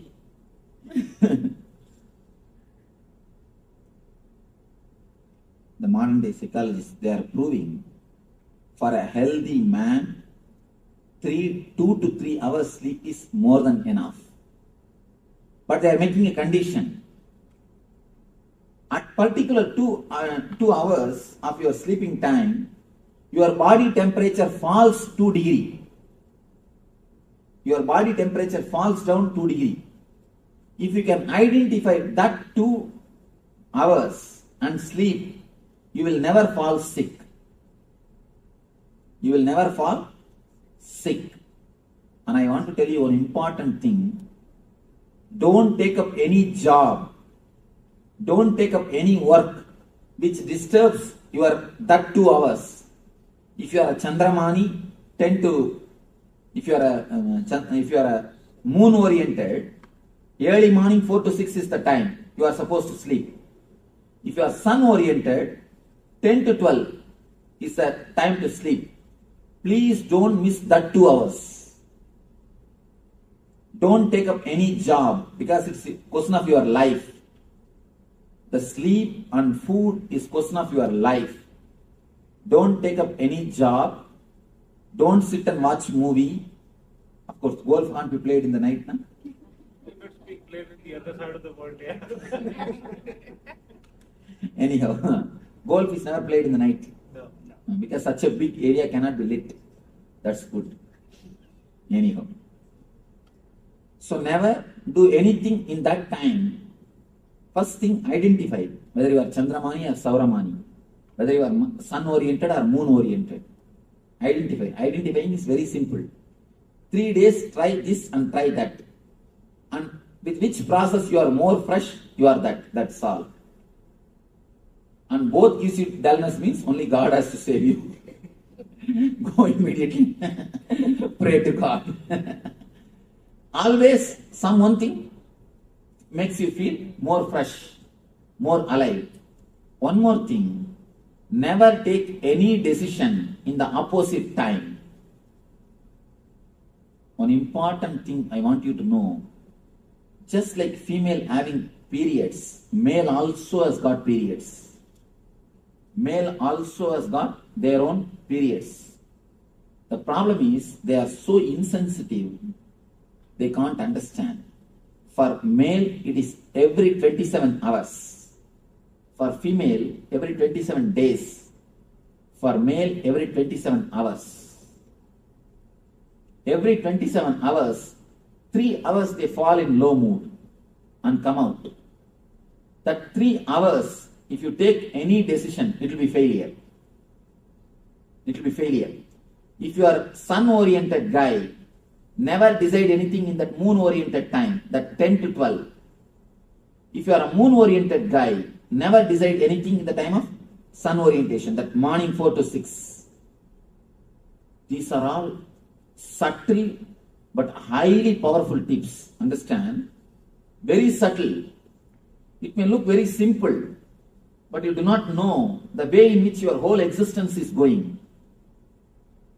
And I want you to know the power of sun and moon on your body, on your system. Then you will understand. Whenever the Purnima and Amavasya happens, the ocean starts. Purnima Amavasya means full moon and new moon day. Full moon and new moon day. You understand? And I request you one thing. Whenever I use some Sanskrit terms, I don't give English translation. Please ask me. Don't just wait. Sometimes I am so habituated to speaking to the Indian crowd, I forget to give the English translation. So, immediately stop and ask me. Never think I may look like a fool. If you ask, you may look like. If you don't, you will be. So,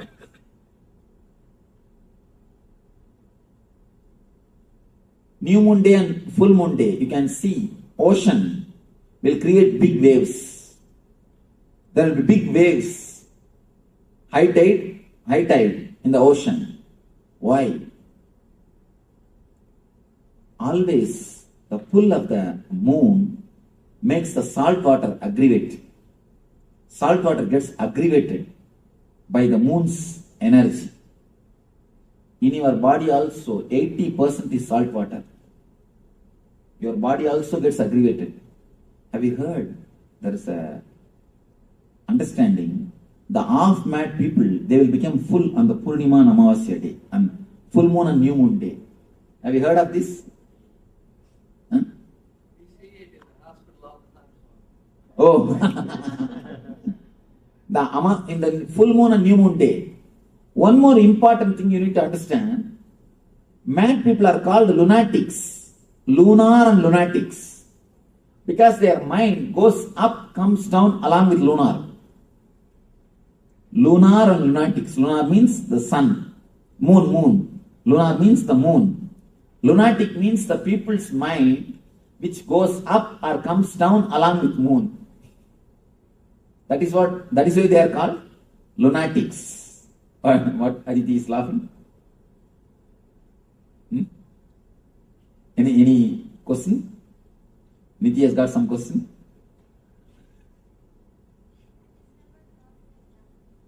You remember? That is why I am here, you are there. Lunar and lunatic. Along with the moon, you go up and come down. And one important thing, Nile River is worshipped as a god by these Egyptians. Egyptian kings, they worship Nile River as a god.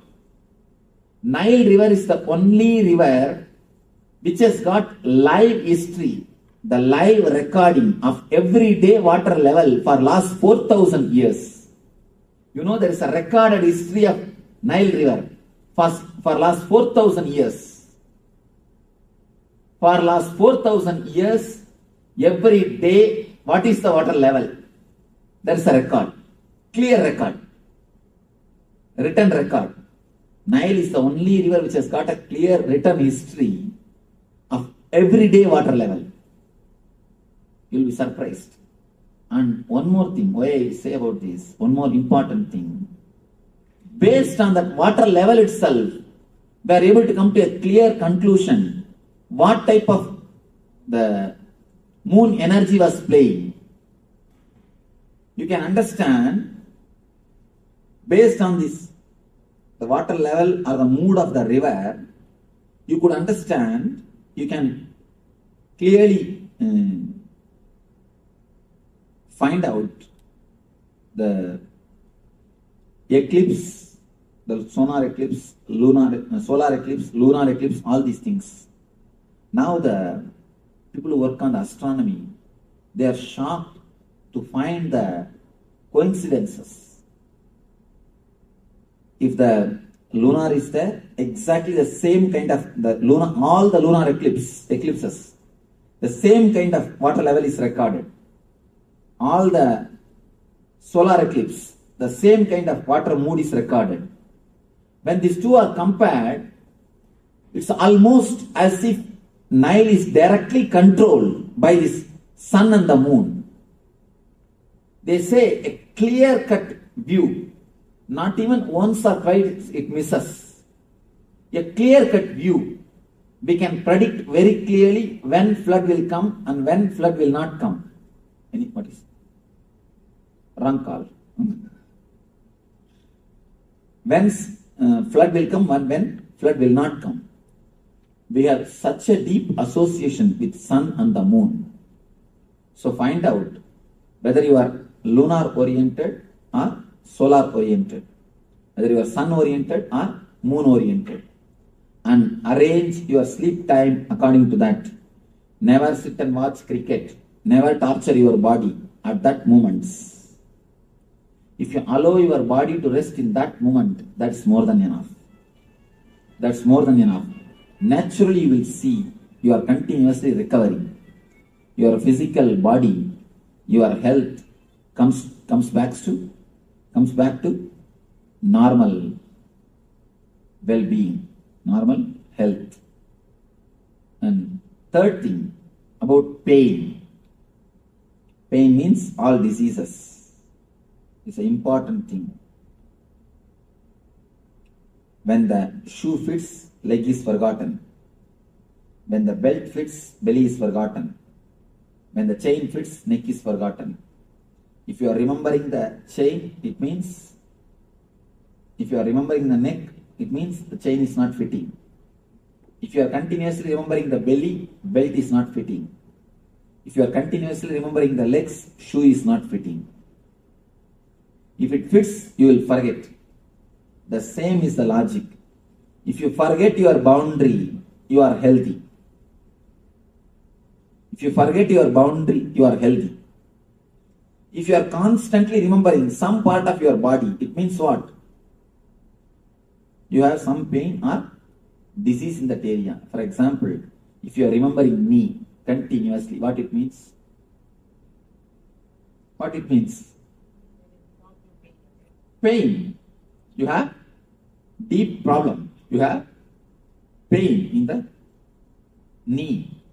If you are continuously remembering the back, means your back is hurting. If you are continuously remembering the tooth, you are doing dental meditation instead of transcendental meditation. You are doing dental meditation.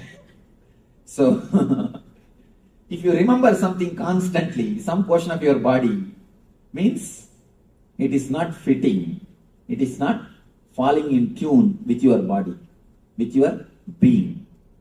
And you are remembering some portion means why you are made to remember. Actually, what is happening at the time of pain? At the time of pain, only one thing happens. Your attention is requested by that part of the body. We don't live throughout the body. Understand one important thing. You don't live with your whole body. If you hate some activity, immediately you hate that portion connected to that activity also.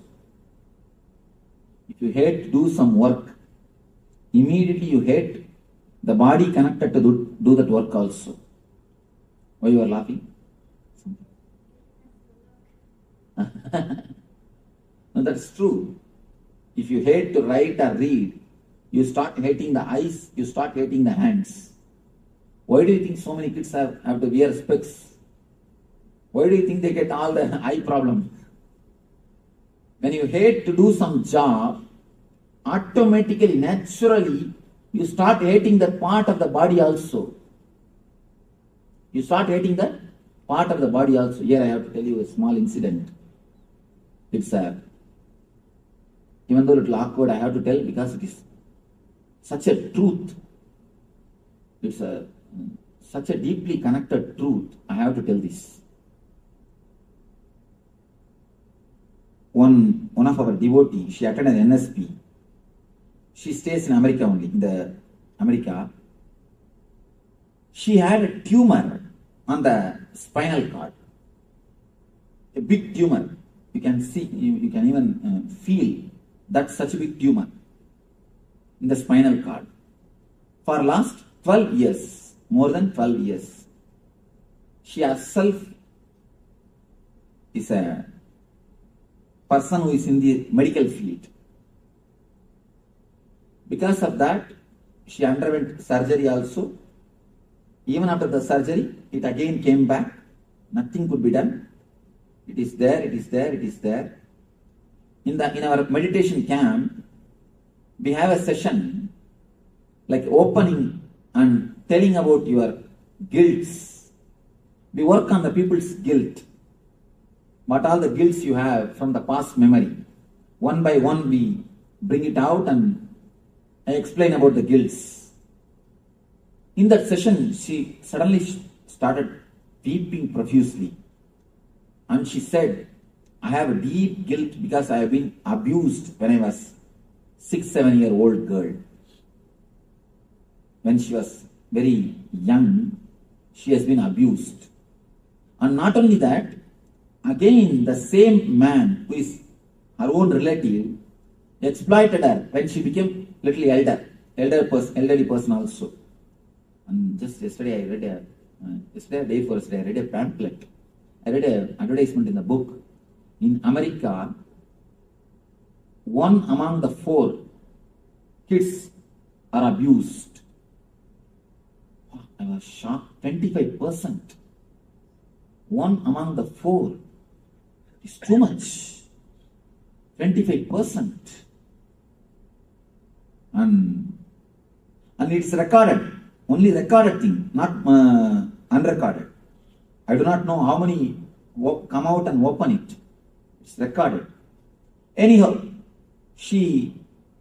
after again, when she became a little grown up also, that person has abused her. When she said this, it was so painful to take that guilt out from her and to make her feel relaxed and comfortable. It took at least 10 minutes for me. Of course, with a lot of energy and with a lot of understanding, insight, she has been comforted, relaxed. And you will be surprised, shocked to hear. In 10 days, the tumor disappeared. Really, it happened. In 10 days, the tumor disappeared. And already 6 months over, it has never come back. It has never come back.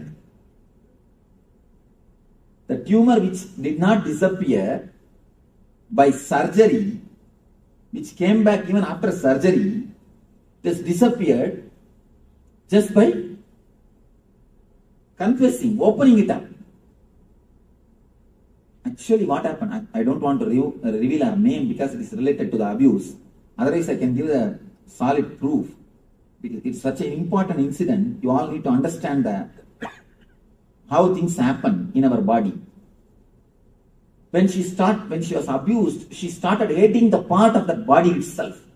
She started hating the Mooladhara.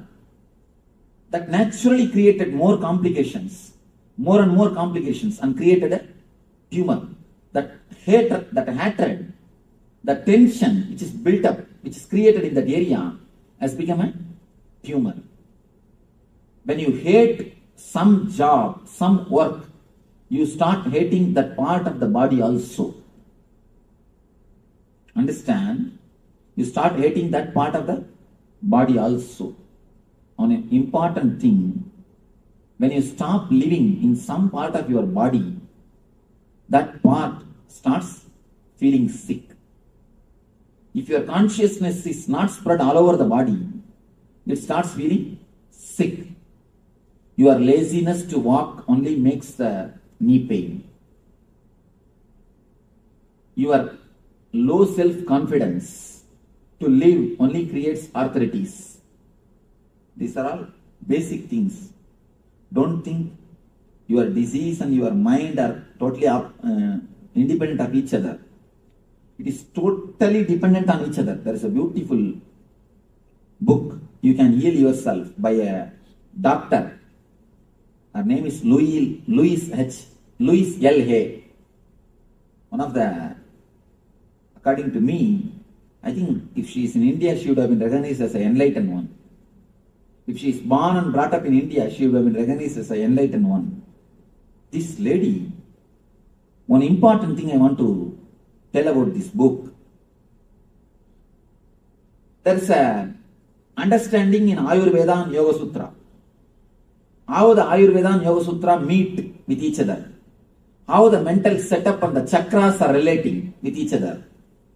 Ayurveda and Yoga shows how the emotions are related to diseases. And this lady, I do not know whether she read that Yoga Sutra or she studied Ayurveda, because I don't find any reference of Yoga Sutra or Ayurveda. In her own research, she has actually fought cancer and overcame. She herself healed her cancer by her mind power. And you will be surprised, she quotes exactly, line by line. And she is a doctor. Because of that, she has got the chance to work with so many patients. Our researches, our findings she's recording, I am shocked. So clearly she records the mental setup, exact mental setups which creates the diseases. An exact mental setups which creates the uneasy feeling. An exact remedy for it. The unchanging or changing the mental setup. Changing the pattern, changing the mental setup, only we call it mantra. Mantra or syllables. Now, I want you to understand one important thing. All your disease is nothing but low consciousness. Low degree of consciousness. Some part of your body never receives enough of your attention or consciousness. You never live in that portion. Either you don't want to live or you are not aware that you are supposed to live. When you don't live throughout your body, when you don't live with your whole body, you can be sure, you can be very clear that that portion will start suffering. That part will start asking for your attention. A small, simple technique which you can practice in the house. Whenever you get pain, whenever you get any pain, headache or knee pain or stomach pain, when you get a headache, don't start giving headache to others. First, analyze. When we get, what we do immediately? We start sharing. First, lie down, close your eyes, travel in the area where you have pain. Drop the word pain, just travel. Look as if a child looks at something new, how he will look intensely. How he will look, something new. The same way, with the same intensity, with the same feeling of inquiry, with the inquiry sense, look at it as deeply as possible. without any idea of pain. Drop the word pain. Just look and see what is happening. You will feel very clearly, slowly, the area which is affected by pain will start shrinking. Suddenly you will feel pain is not throughout the head, it's only in particular area. Then you will feel it's only particular bit. Then you will feel slowly it will come to only a point, particular point. And if you look into that point, it will simply disappear. All pain is just requisition from that part of your body to your being to give little awareness and consciousness to you. That's all, nothing else. You may think, what, Swamiji, you are giving such a simple example and we know how we suffer. You never have any pain, that is why you talk all these things. Let me explain to you, really the incident happened. I put my hand in Kantasa car. Kantasa car. Here Kantasa is available? No. Kantasa is a heavy car. I don't know whether they make it out of stone or not. I think they make the car out of stone. So heavy, the car door is so heavy, I somehow put my hand in the car door then they closed it in Bangalore. The finger was caught and it started just swelling. When I'm seeing just it is becoming bigger and bigger and bigger. All are running, rushing to get some medicine, these, that. I said, wait, nothing. I was clearly watching. I didn't even create a sound, even the first sound. When it hits, even that sound was not created. I was clearly seeing the energy being supplied from our navel center to that area. It's like army rushing to do the job. Army rushing to protect if some flood or some cyclone. Immediately army is rushing to that area to do the relief work. Just like that, gush of energy is coming from the navel and it is moving towards your hand to that area. I saw very clearly the gush of energy only you call it as pain. The repairing work is going on. You don't have so much of patience to watch it. That is why you start shouting, screaming, oh pain, pain, pain. Pain is nothing but maintenance work. Body is doing its maintenance work.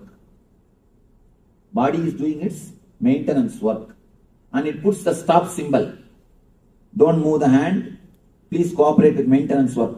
That stop symbol only is pain, nothing else. When you see the maintenance construction work in the road, they put a cop and the stop symbol, no? Just like that, so that you will not disturb the construction work and maintenance work. Same way body says, I am doing a maintenance work here. Please wait, don't come. Don't move, cooperate. That's the same symbol. I saw very clearly, and not only that, just removed that nail and threw it away. And in few days, the nail came back. Just in few days, no medicine, no injection, no bandage, nothing. Just allowed the body to heal itself. It got healed, over.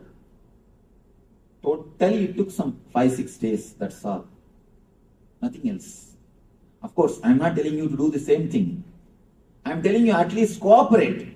Apply the medicine, do whatever you want, that is different. But mentally cooperate.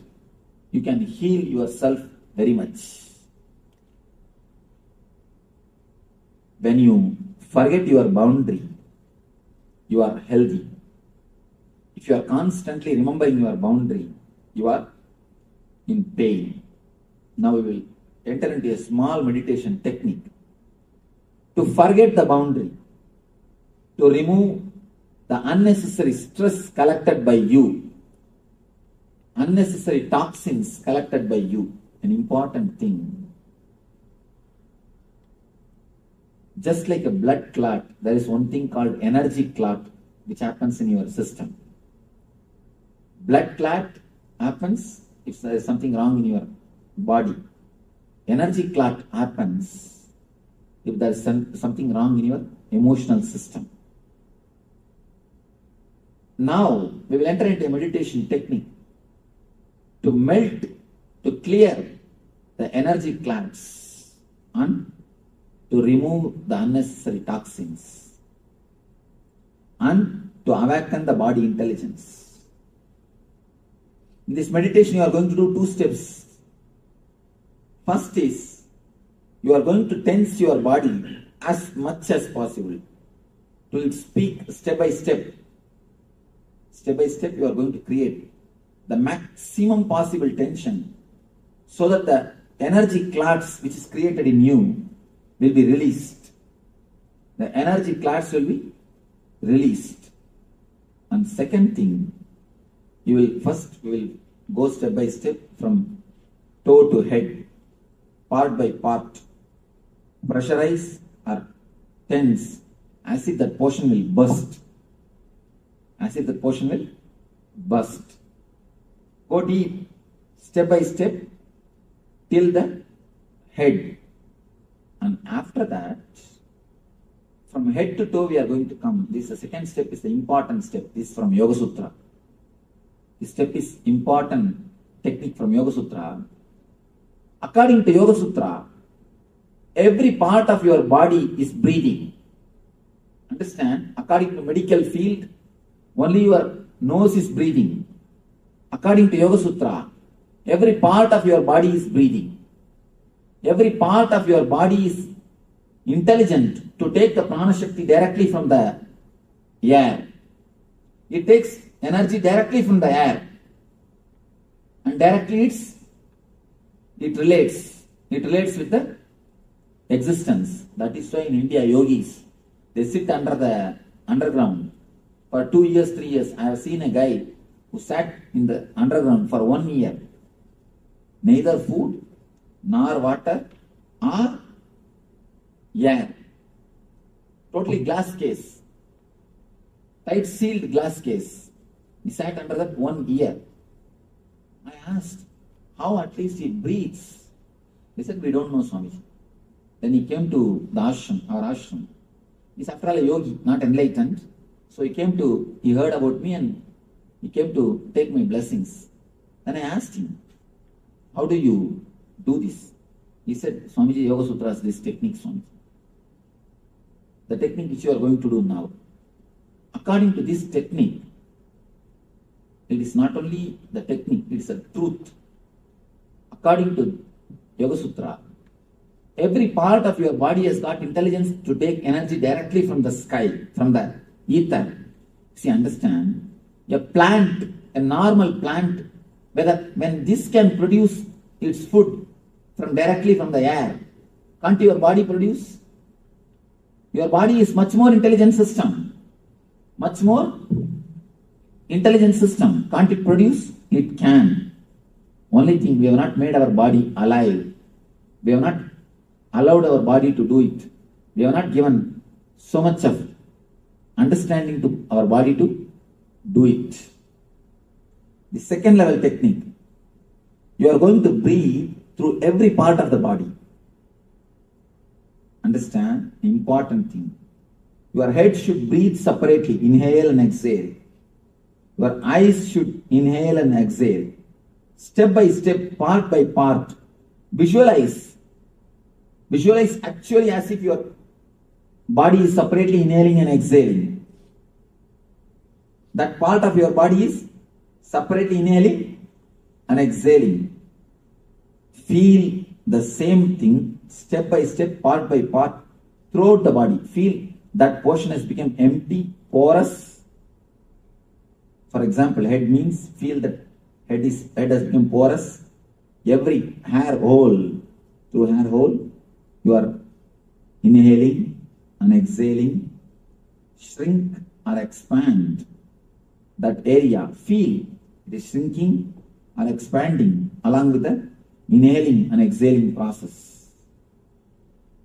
Step by step, your whole body should inhale and exhale. This will awaken your innate body intelligence.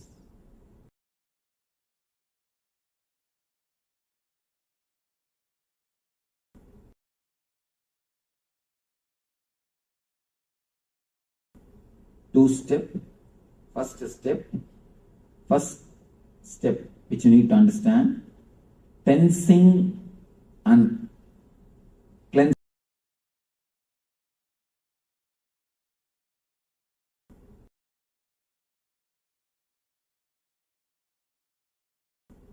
Two-step, first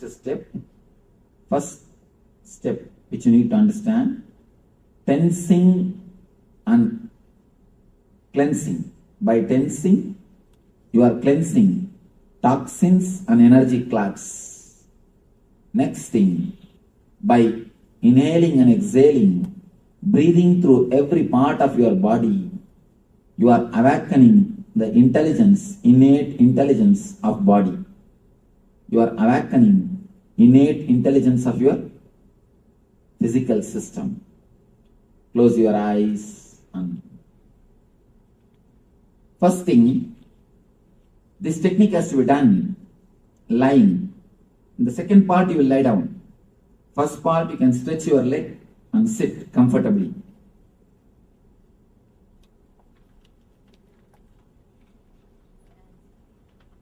Make enough space to lie down. Yes. Yes, please tie the ribbon. Now she can sit on the chair itself. Anybody heart patient or underwent any surgery in last 3 months? What?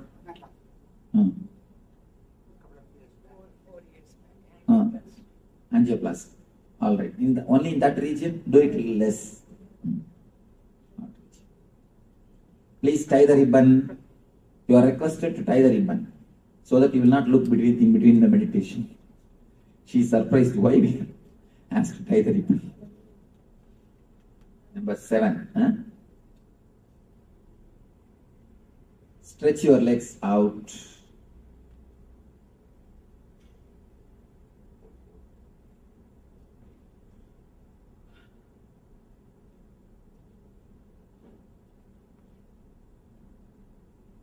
Start inhaling and exhaling as slowly as possible, as deeply as possible.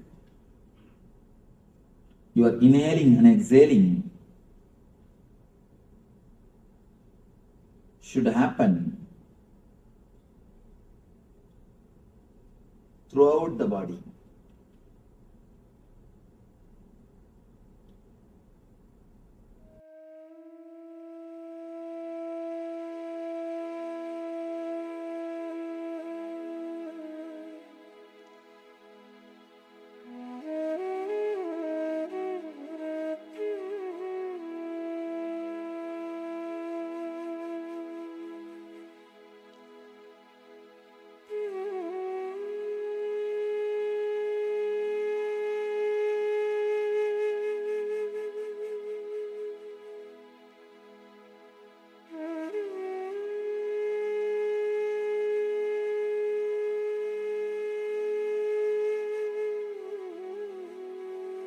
First step which you need to understand, tensing and cleansing. By tensing, you are cleansing toxins and energy clouds. Next thing, by inhaling and exhaling, breathing through every part of your body, you are awakening the intelligence, innate intelligence of body. You are awakening innate intelligence of your physical system.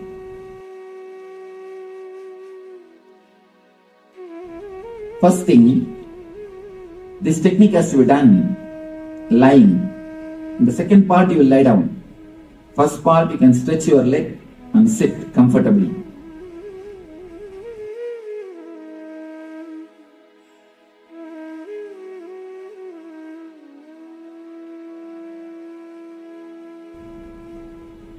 Start inhaling and exhaling as slowly as possible, as deeply as possible. You are inhaling and exhaling should happen throughout the body.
First step which you need to understand, tensing and cleansing.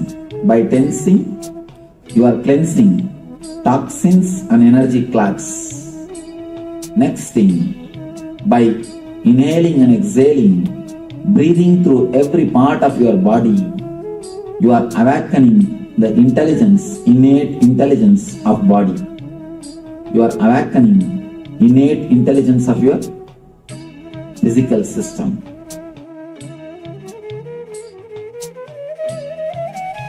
First thing, this technique has to be done lying. In the second part, you will lie down. First part, you can stretch your leg and sit comfortably.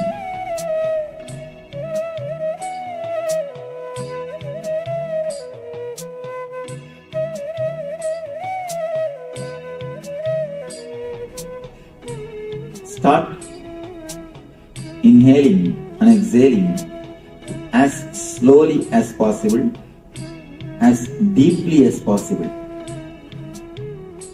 Your inhaling and exhaling should happen throughout the body.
First step which you need to understand, tensing and cleansing.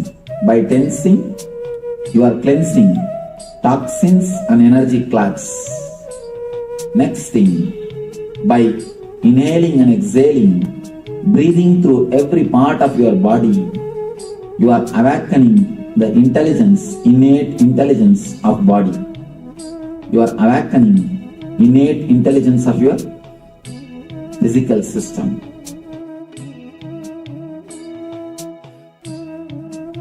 First thing, this technique has to be done lying. In the second part, you will lie down.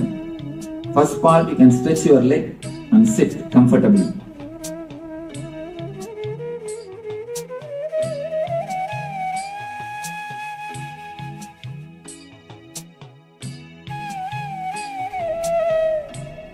Start inhaling and exhaling as slowly as possible, as deeply as possible. You are inhaling and exhaling should happen throughout the body.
First step which you need to understand, tensing and cleansing.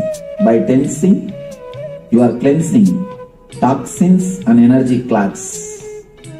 Next thing, by inhaling and exhaling, breathing through every part of your body, you are awakening the intelligence, innate intelligence of body. You are awakening innate intelligence of your physical system.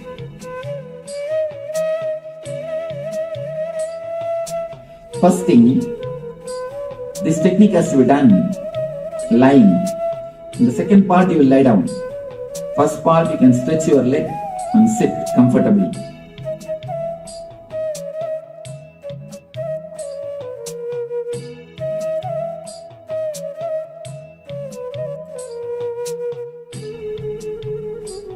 Start inhaling and exhaling as slowly as possible, as deeply as possible. You are inhaling and exhaling should happen throughout the body.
First step which you need to understand, tensing and cleansing.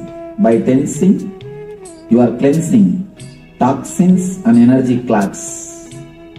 Next thing, by inhaling and exhaling, breathing through every part of your body, you are awakening the intelligence, innate intelligence of body.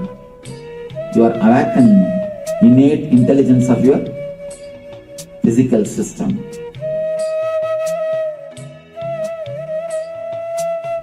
First thing, this technique has to be done lying. In the second part, you will lie down. First part, you can stretch your leg and sit comfortably.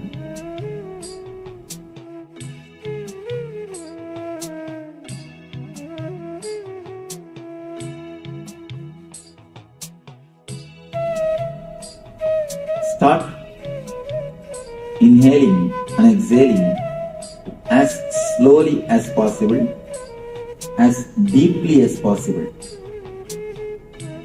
You are inhaling and exhaling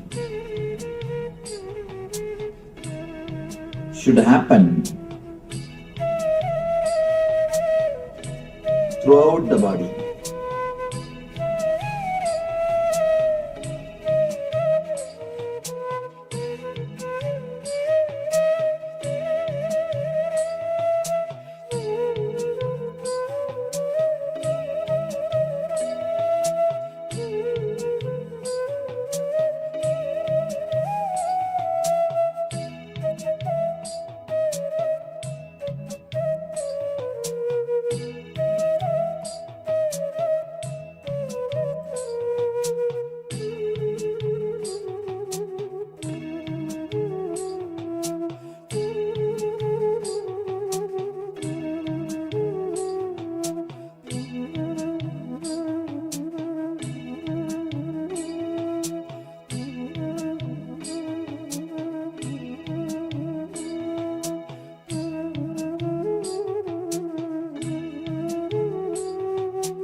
Actually, daydreaming is the side effect if the subtle body enters into the physical body.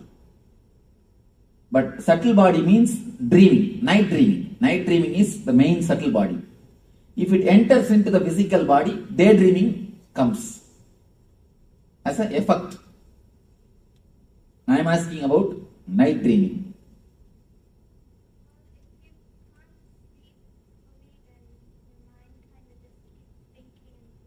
All right. Let's go to Aditi.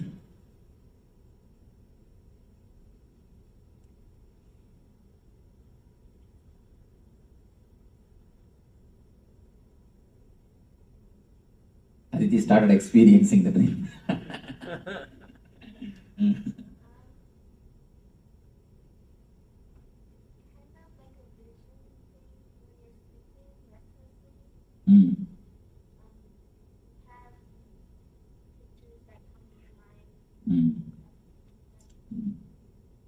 Okay. Stuff means when these kids use the word stuff means that much only I know. That kind of stuff, Swamiji, that's all. It means more than that there is no words. All right, let us go to Manisha. Tell me why dreams are coming.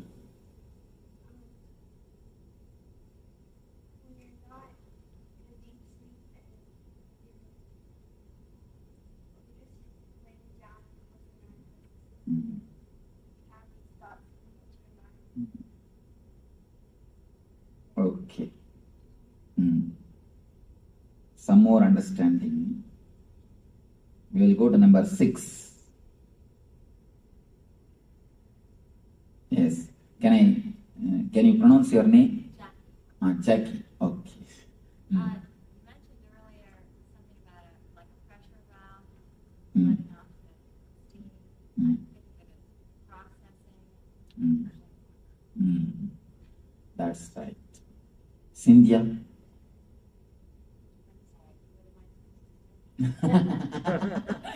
I think you are dreaming.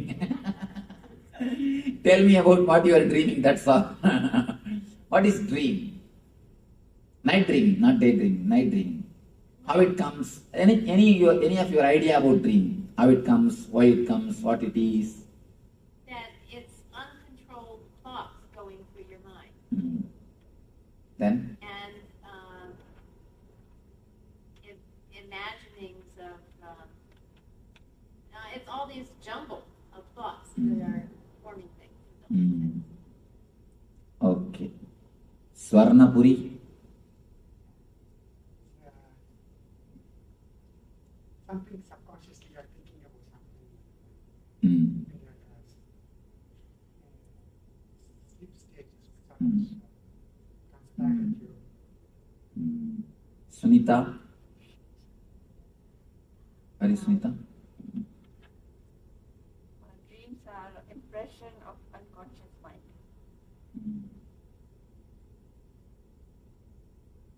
Something from Hari? Hari wants to tell something? Oh. Your hands are raised. Dreams for me is almost a carry forward of your conscious stage when you were think that's carried on into the dreams majority of the time. But a lot of times, sometimes I also think dreams are kind of guiding you or giving you a very important message if you want to understand. I told you that whenever you receive messages, it is a vision. If you can remember in 4 color, it's a message for you. It's a vision for you. If you remember by 2 color, it is a dream. What is 4 color mean? When you get up, morning when you get up, and try to remember the dream, what you saw. If you remember vividly, including the colors, if you, for example, if you have seen the wall, are you able to remember the paint color? If you see a person, are you able to remember the dress color? If you have seen some animal, are you able to remember the color of the animal? If you are able to remember all those things, then be very clear, it is not from subconscious, it is from superconscious. Because anything from subconscious is 2 color. And one more thing you need to understand, animals cannot recognize color except this color. Animals cannot recognize except this color. That's why in bullfight they put these red clothes. This is the only color they can recognize. All other things they can see only as a black and white. When you are in unconscious also, you can recognize only this color. No other color you can recognize. But if you recognize only this color, don't think you are having vision. If you can recognize all the 4 colors, all the different colors, then be sure it's a vision. If you are not able to recognize 4 colors, never bother about the dream. That dream is no value. It has no value in your life. Now, what is exactly dreams? I am talking about the dreams which are 2 colors, not 4 colors. Tell me about the 2 color dreams. I experienced a long time when I was carrying something, 3rd month. I saw Nagaraju long time around morning 4 o'clock. So you saw in the 4 color? No. Black and white. Then it has no value. Then it has no value. What I am telling, tell me why and what is your idea or insight about the dreams? Is there a continuation of the inner chattering of the mind? Okay. That's a wonderful insight. Then something from... Sometimes your happiness or your sorrow or something comes as a dream. That also comes. Whatever bothers you in the day. That always comes. Whatever you bother in the daytime, that also jumps on you in the night time. That's one more thing.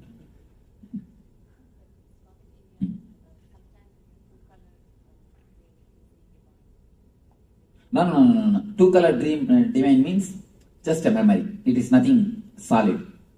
Whenever divine or any vision appears, it always comes as a 4 color. You will remember vividly. Why is it sometimes I've had dreams and it's like they would foretell the future or something, but they were in black and white. They will be in black and white. Yeah. It can never be. Because I have, as deeply as possible, I have analyzed the dreams, and not only that, when a person becomes enlightened, he never gets dreams. I have no dreams. Even the people who did research in Oklahoma, they were shocked to see that there is no random movement in the eyeballs continuously. The doctors first said, person cannot be alive without dreams, Swami.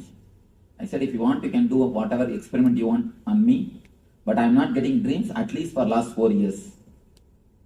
The moment I became enlightened, from 2000 January 1st till today, no dreams. Totally no dreams. I said, you do whatever experiment you can. If you have any missionaries, I invite, you are welcome, but I don't have dreams. Then when they were doing the experiments, they are shocked. How can mind be so silent? How can mind be so calm? I tell you, from my own authority, because I have crashed the dreams, I know the whole infrastructure of dreams. If it is black and white, then some way it clicks. Maybe it has worked out by clicking, not as an intuition. See, sometimes you get 10 thoughts. If one works out, you think, oh, that itself I thought. You don't bother about all the 9 which did not work out. You understand? You think all the 10 possibility, and some one possibility has to work out.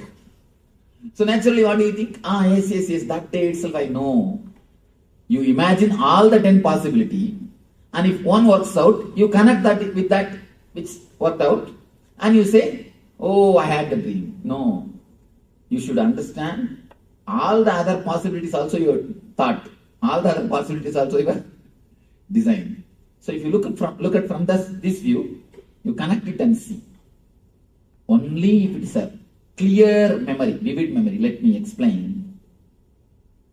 Because this needs a lot of insight, this waking. If you can actually analyze and understand this dream body, you will be liberated so much from so many kinds of problems.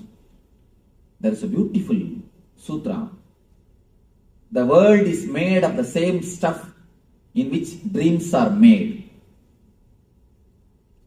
If you understand, the moment you understand the dream, the reality is dream, you will get the power to make your dreams into reality. Understand? The moment you realize the reality is dream, you will get the power to make your dreams into reality. Because these two, where they meet, there is the source of energy. These two guys, this waking and the dream, where they meet, that is the source of energy. If we can analyze this one and understand, you will very clearly understand why you are facing failures and why you are facing success. You will be so clear about your failures and success, you will never bother, you will never be touched, because you will know. Generally, we only play both games, man. You create reasons for your failures and you create reasons for your success. And which is more, that wins. Finally you think, oh, I have failed. But the reasons for failure also is created by you. The problem is you create it in the other subconscious state, the dream state. So you do not know you did it. Most of the time, you invite disease. And not only we invite, we send email, telegram, and telephone call, leave voicemail message. And finally, even if he doesn't want to come, we send somebody and bring him. The moment he comes to our house and opens the car, the moment he enters into our house, we say, no, I have not invited you. I thought somebody else will come. You are here. And I thought somebody else is going to come. But suddenly I thought that Jackie is going to come. But now only I am realizing that Cynthia has come. You see, after doing the whole thing, when the disease comes to your gate, then you say, no, I never expected you will come. I expected somebody else will come. We only do everything subconsciously. But we don't realize we do it. So analyzing these two states is an important thing for the success of the life. Now let me explain. See, if you get the thoughts, if you just get the flashes from the energy of the causal body, it will be just two-color dream. Same thing, if you get from the energy of the superconsciousness, the empty column, that will be a solid vision. When you remember early in the morning, if it is a solid 4-color, then it is from this empty box, the samadhi state, from Turiya, some glimpse of Turiya. If it is 2-color state, then be very clear, it is glimpse of the sleep state, causal body. It is just oscillation of causal. It is not the oscillation, it is not from the Turiya. Many people come and tell me, Swamiji, I saw this God in the dream, that God in the dream, this vision in the dream, that vision in the dream, this spiritual, this experience in the dream, that experience in the dream. I always tell them, recollect whether it is 4-color. That's the only scale. Is it 4-color? Is it very vivid? Is it experiential? Then it is true. Otherwise, don't bother, go and sleep. Go and rest. No, next day if you remember, that's enough.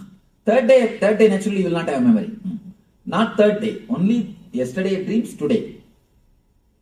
Actually, the dream memory will be there totally itself only 1 or 2 days. Afterwards, you cannot have it in memory. If you again and again make it very solid by remembering, it may be there. Otherwise, it can't be. The memory of the daytime itself is torturing us. If you have a little more memory after night time also, you will become mad. Anyhow, so let us analyze what is exactly dream. Dream is nothing but your suppressed desire and fear. That's all. If you want something to happen in some way and it did not happen continuously, then you dream it and feel fulfilled. For a small example, you can understand this. I was about to say that.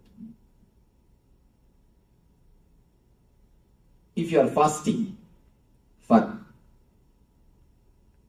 maybe, for example, for 3 days. If you are fasting for 3 days, naturally the third day night, in the dream, you will have a good feast. Any of you have experienced this? If you are fasting, you should not eat anything, not the modern kind of fasting. The modern kind of fasting is a wonderful fasting. Having 2 liter milk, a little bit of banana, and few bhaji, and telling, oh, I am fasting, Swamiji. Not that kind of fasting. A real original fasting. The ancient days, people used to do that without even drinking juice. No, water is allowed. Water is allowed without even drinking juice or milk. Just by water. If that kind of fasting means, immediately you will have a dream. Anything suppressed, naturally you will see, will come up in the dream. All the suppressions will come up in the dream. The same way, if you don't want something to happen, the desire means you want something to happen. If you don't want something to happen, you never wanted that you should fall sick before going to exam. But I have heard from many people, even after they become 40, 50, they get dreams that they are sick and exam is there. That they are sick, they are missing the exams. They have forgotten the exam. Even after 30, 40. If you don't want something to happen, some accident, and you don't want somebody to appear in front of you, you don't want somebody to know some secret of your life, you will see in the dream that as if that person came to know, and as if that person saw you, you will be meeting him, you will start experiencing everything in the dream. You will start experiencing the whole thing in the dream. Few basic understanding. Whenever you wanted something and you are not able to, whenever you do not want something, but the memory is there. See, you do not want something to happen means, again the memory is there, you are fighting with that memory, that's all. That memory which you are fighting naturally will go more deeper and deeper. It's like there is a ripple in the lake. You go by boat to silence the ripple. Can you silence? Can you silence the waves of a lake by going by boat? When you go and try to fight with the waves, you will create only more waves. Same way, if you hate or if you are afraid of something, you will be creating only more and more deeper waves, more and more complications. When you create complications, naturally you suppress the whole thing. And they come up in the dreams. They come up in the dreams. 4 major levels of desires. I want you to understand. 4 major levels of desires, which continuously comes up in the dream. There is no need to control the desire. The main problem, the very word desires creates an attract feeling in our being. We always wanted to control. Either you run behind the desire madly, or you suppress the desire totally. Either you run behind or suppress. You never use the desire as energy. Desire is actually energy. The main problem in our being is a simple understanding about desire can solve the heart problem. You may think, what all the stories you are telling, Swamiji? The whole heart problem, whenever you have any problem in this region, it is nothing but too much of desire suppressing you, too much of the demands being put on you. That's all, nothing else. The things are loaded on your being beyond your capacity. and nobody else loads it. You just take it. For example, even if you don't do any physical work, if you are just sitting, if you are stressed, you will see, you will have a shoulder pain. There is no need for you to do any physical work. You are sitting, you are stressed, nothing else. You are just stressed, too much of thinking. You will see, you will have a shoulder pain. Any of you have experienced this? You will have a shoulder pain. There are few emotions, just by the very understanding itself will heal you. You don't need to do anything else. The very simple understanding. For example, the moment you understand you are dreaming, you will be out of dream. The moment you understand you are dreaming, you will be out of dream. Any of you have experienced? The moment you remember, I am dreaming, you will be thrown out of the dream. That is why in the East we have given so much of importance to knowledge. Prajnanam Brahma, we say, wisdom is God. Just knowing. There is no need to work. Working is second. Working on the dream and all those things are secondary. All those things are not at all. You don't even have to bother about those things. The very simple knowing will change your being. The very simple knowing. In the dream, what do you do to come out of the dream? Nothing else. Just you understand. You know it is a dream, you are out. And the same way, if you know this whole thing is a drama, you will be out. Nothing else. If you know this whole thing is just a psychodrama, simple psychodrama, you will be out. The problem is we are afraid to know this is a psychodrama because our whole life is based on this only. The moment you understand it's a psychodrama, all your investments, all what for you ran all over the world, or what for you are running, all you are running is just to make few cars and few bungalows and to impress few people. But suddenly if God gives you intelligence, the whole thing is just psychodrama. What will happen? There is a beautiful saying by this Bertrand Russell. This guy says, no, oh God, please leave my dreams unto myself. Please don't take that away. Do whatever you want. I'm not asking you to fulfill my dreams. But please don't take them away from me. It is too much. Too much to live without dreams. This guy has become later on a big atheist. Have you read any book? Bertrand Russell. This guy has wrote a book that God is dead. God is dead is declared by Nietzsche. He wrote a book, Why I am an atheist. Why I am not a believer. This guy. Anyhow, he prays, please God, don't take my dreams away from me. He says, living with the truth, living with the reality is too much. It proves that what for I am running, everything is just waste. According to him, it's a terrible fear. I tell you honestly, if you can understand the truth, if you can face the truth, you will be able to run beautifully. Because you know whether you win or lose, there is nothing to bother. You will enjoy very running itself. Only two things in the planet Earth. Either you enjoy the running and the reaching, or you don't enjoy both. That's all. Please be very clear. There are few ultimate laws.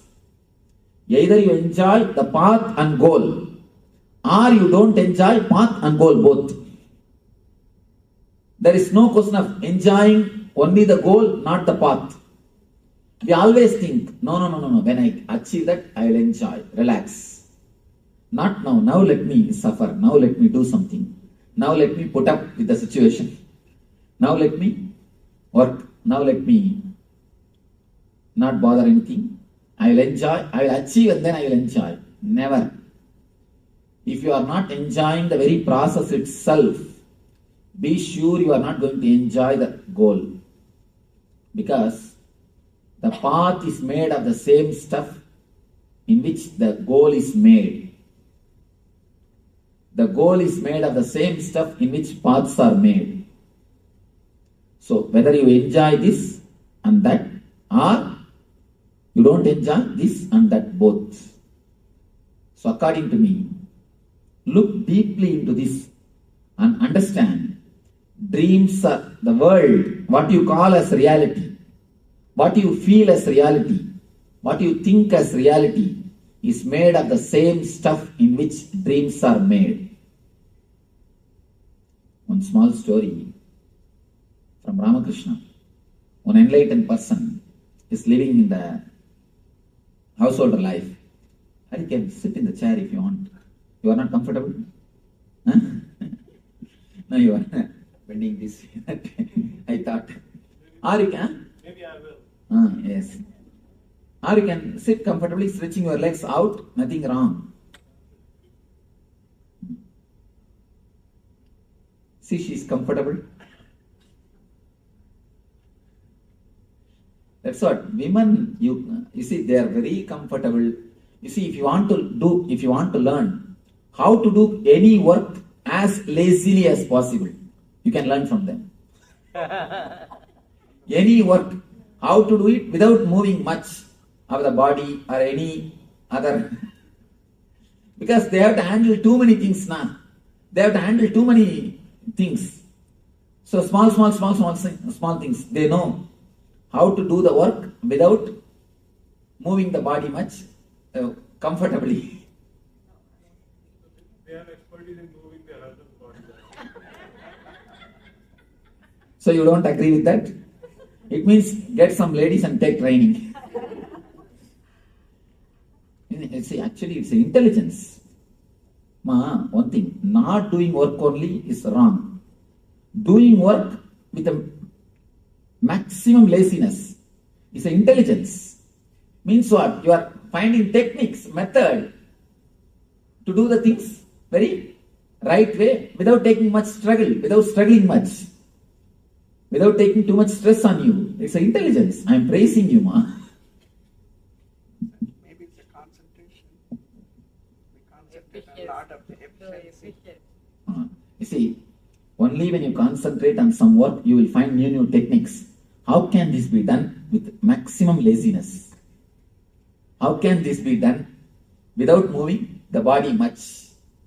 Without moving, without taking much struggles. That can happen only when you concentrate. So I am in a way praising you. Don't worry. It's not laziness. That is not laziness. Then what other names you want to give? Well, how can you do it in the least amount of time or, things like that. But it's not laziness. You see, you can say it in polite, beautiful terms. All right. You can decorate with all polite, beautiful terms. But because I am that type of guy, I never move my body and just sit. You can see in my room, I'll be just sitting and doing the whole thing. I'll have my books nearby. Everything will be very near. Nothing will be too long because I won't even move the body too much. Because I am like this type of person, I know we can use it better terms, but it's nothing but a laziness with intelligence. All right. This small story I was telling, one grihi, householder but enlightened person. Suddenly he lost his son. He was not weeping at all. The whole family was weeping and wailing and crying. His wife started yelling at him. You fool, you have no brain, you have no sensitivity, you have no compassion, your son is dead, you are not weeping. Then he said, of course, little difficult to feel this is practical, but it is practical. He says, of course, don't think I am not feeling, I am feeling. Don't think I am not feeling compassionate, I'm insensitive, I am feeling, but I am worrying. Yesterday night in dreams, in my dream I had 7 sons. I lost all of them when I woke up. Should I cry for them or cry for this one son? That is what I am thinking. There's one more small story in Zen Buddhism. This will give you much deeper insight. One Zen master, early morning he woke up from his bed and started weeping, started crying.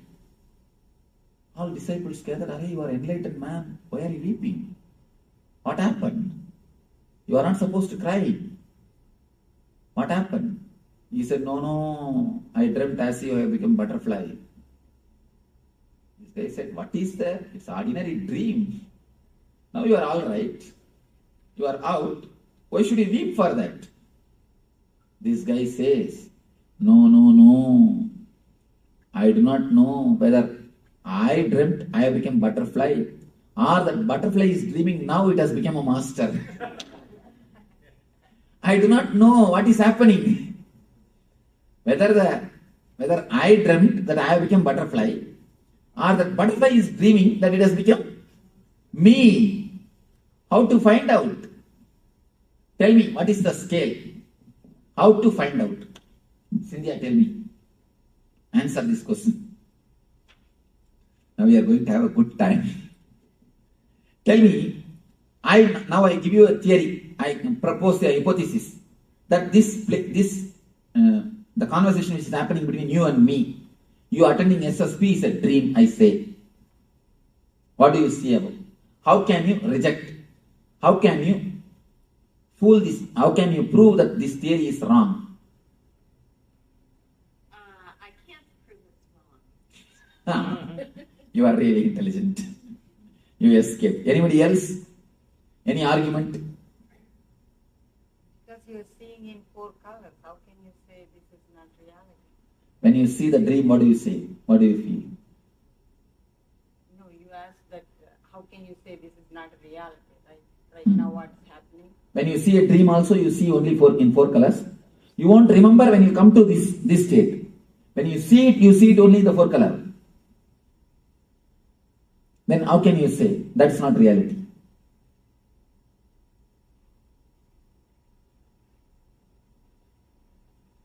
Then, any other argument? Yes. Well, every day I wake up and I'm me, and then one time I dream I'm a butterfly. Now please understand. Every time you wake up, you say you are you. Okay. No, nothing wrong. You are you only. I am not telling you are not you. It is based on the time idea. Am I right? Yes. Time, lifespan of your idea, that idea. In the dream, in one dream itself, you live your whole lifespan. You understand? Many times, you are dreamed only for 8 hours.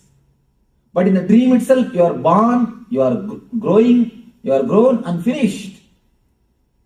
So, how can you say, now you are having the continuity and there you don't have continuity? There you don't have continuity because you finish it. The time span, based on time span, you can't decide. Because the very time idea itself is totally different between dream and the reality. So, in the reality, what you say, this question is based on the time-space gap. Am I right? Time-space relationship. So, the time-space relationship itself is wrong.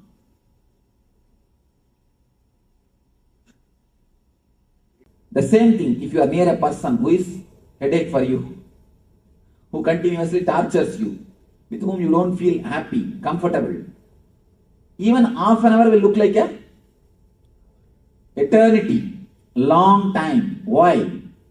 It is intensity of thought which makes you really feel the time. Time is not chronological, it is psychological. So when you are in the dream state, the number of thoughts is too much. The frequency of thoughts are much more higher than the frequency of your being. That is why your eye is just flooded by thoughts. Your eye, that is why I say, in that state you don't have eye. Your eye is just flooded by thoughts. The frequency of thoughts is too much. Your eye disappears. Your eye is flooded. You don't have control. Now, the dream is too much of thoughts. That is why you feel long time is happening. Here, you feel one amount of time, so time is going on. In little higher consciousness, time, you see, even if it is thousands of years, you will not feel the time has gone because the number of thoughts is less. That is why we always say, Devatas have got different calendar. For us, if it is 1000 years, for them it is only one day. For us, if it is a yuga, for them it is only one day. It is the space in which you live. There you have a different time. Which space you are living, there, that time you are enjoying. So based on the time-space concept, you cannot say this is not dream. Next question. And there is a important thing in the Vedanta, they say that by Upanishads, if you just understand the avastatraya means the 3 states, you are liberated, nothing else. You are liberated from all the pains and sufferings. If you just understand these 3 concepts deeply, clearly, intellectually, just intellectually, I am not telling about anything. You don't have to become enlightened. The very clear intellectual understanding about these 3 states will liberate you from pains and sufferings. Any other? Why you are laughing? No, actually, I know why you are not able to believe what I say. No, why you not only you must be able to believe, you must be able to really feel it. Why we are not able to feel,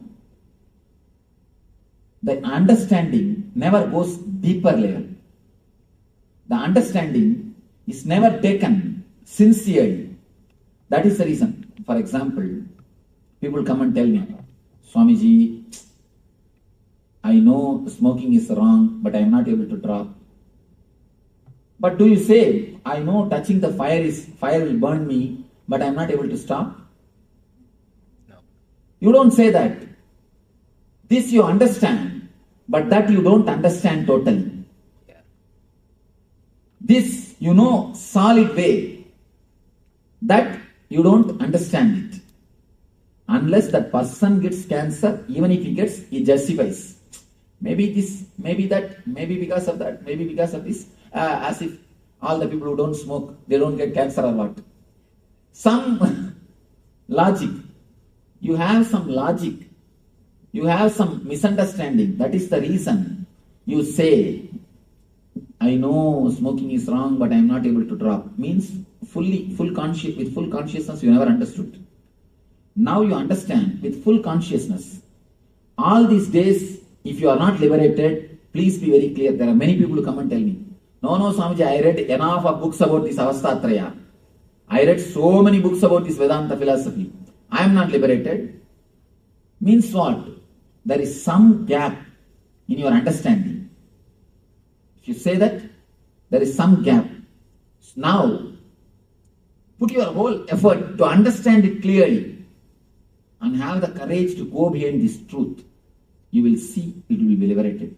Liberation is not such a big task as we think, These guys have made it so difficult because they want to have monopoly.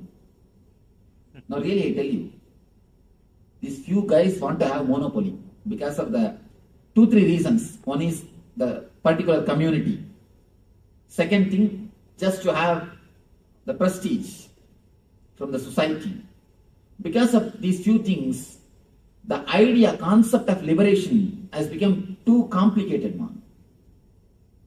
Otherwise, you think the concept of liberation is too complicated. How can liberation be complicated if it is your nature?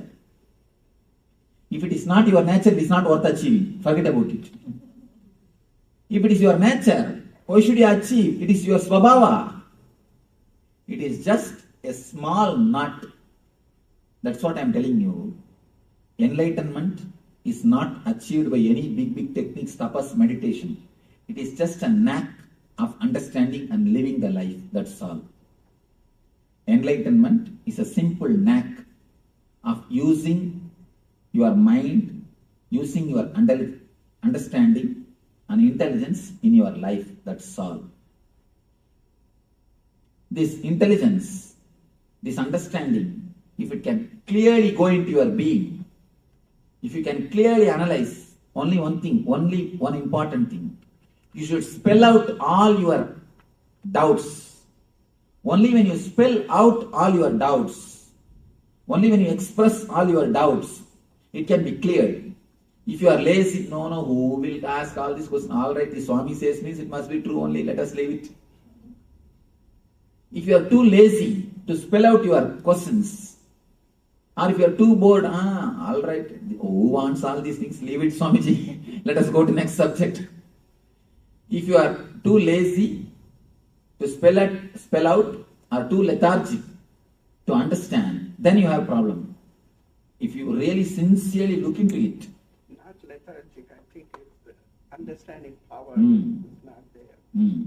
No, ma, there is no need to even to say understanding power. See, understanding power means whenever, whatever words I utter, have understanding of dictionary meaning. That's enough. There is no need to go for any metaphysical understanding.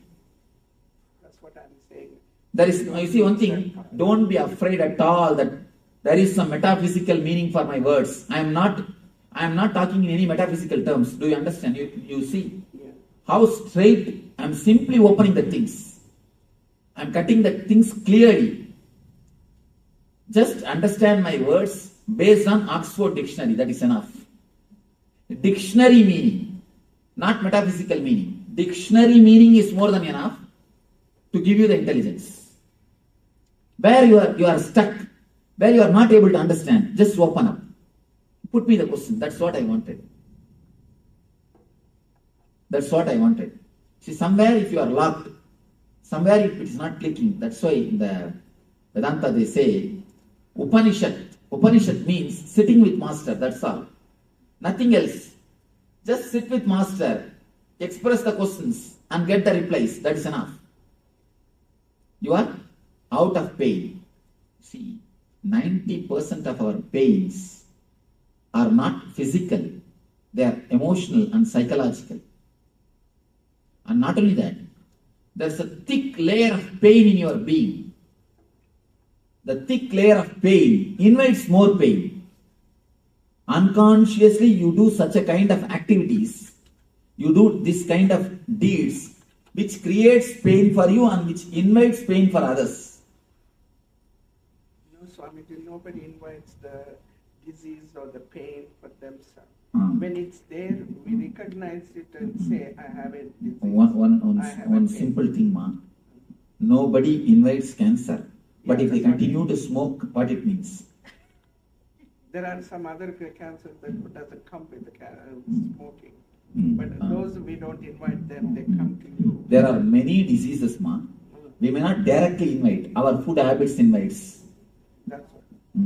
Our food habits are inviting. Our sleeping habits invite. But food habits, sleeping habits, whose habits, ma? Those are the habits that somebody made it to us. That is what now I am telling. Now it is time for maybe us to. My mom fed me that and my mom made me to sleep that time. That is what now I am telling. Now it is time to liberate ourselves and create our own setup, our own understanding for ourselves. May not be, you may think it is too late. There is nothing too late. We can surely help ourselves. Yes, some question you want. I'm Ember. So what you were saying is that all suffering comes from misunderstanding? Yes. And not only that, if you go a little more deeper, ma, I have gone to the deep of my mind. I tell you from my own authority. Suffering itself is nothing but the word suffering, ma. Are you saying suffering is illusion? No, I don't even want to bring the word illusion. Then you will tell, no, there is no suffering. What do you say? There is no suffering, Swamiji. There is suffering for us. I am not telling that the suffering is illusion. The word suffering, if you can slowly go deep from where that word is coming, if you can just pluck that word from the root and throw it away, there will not be suffering. Let me explain to you a simple incident which I have seen in my life. I was staying in a place called Amarkantak in Madhya Pradesh with the tribals, with the tribal villages, and who doesn't know anything about humanity or anything about civilization. They do not know something like civilization exists on the planet Earth. They have never seen anything of civilization. I was living with them. When I was walking, I went to that forest and I was living with them. They are not cannibals. That's why I am here. There's a small story about the cannibals. The South African cannibals president of cannibals wrote a beautiful letter to Pope. Last time you sent 3 missionaries. They are really humble. They are really very good. They are really loving, caring, and very tasty also. So, they are not cannibals. If you can send them some more. They are not cannibals. I was staying with them. One day suddenly, they have a village temple. For the whole village, they have a temple. I was staying in the temple only. One day suddenly, in front of the temple, they made a small hut. And one lady came, pregnant lady. I could see that she will give birth to a child within 2-3 days. She came and entered the hut. After half an hour, I was just sitting there in one corner of the temple. After half an hour, she just walked out with a baby. I was shocked. No pain, no sound, no medicine, no assistant, no help. She just walked out with a baby. And she's just laughing with the baby and she walked out. She has cleaned her body and cleaned the baby's body and she walked out. I was shocked. But how to ask her? So I kept quiet. After a week or 10 days, I was staying there for some more time. Again, they made a hut. Actually, next day itself they removed this old hut. Again they made a hut. One more lady came. She gave birth to a child. Next day, in half an hour, she came out with a child. Now it is too much. I thought I should ask somebody. I asked one guy, what is this? Will they not have pain? No assistance, no help is given? Just to pay. What it means? Why? I asked their president.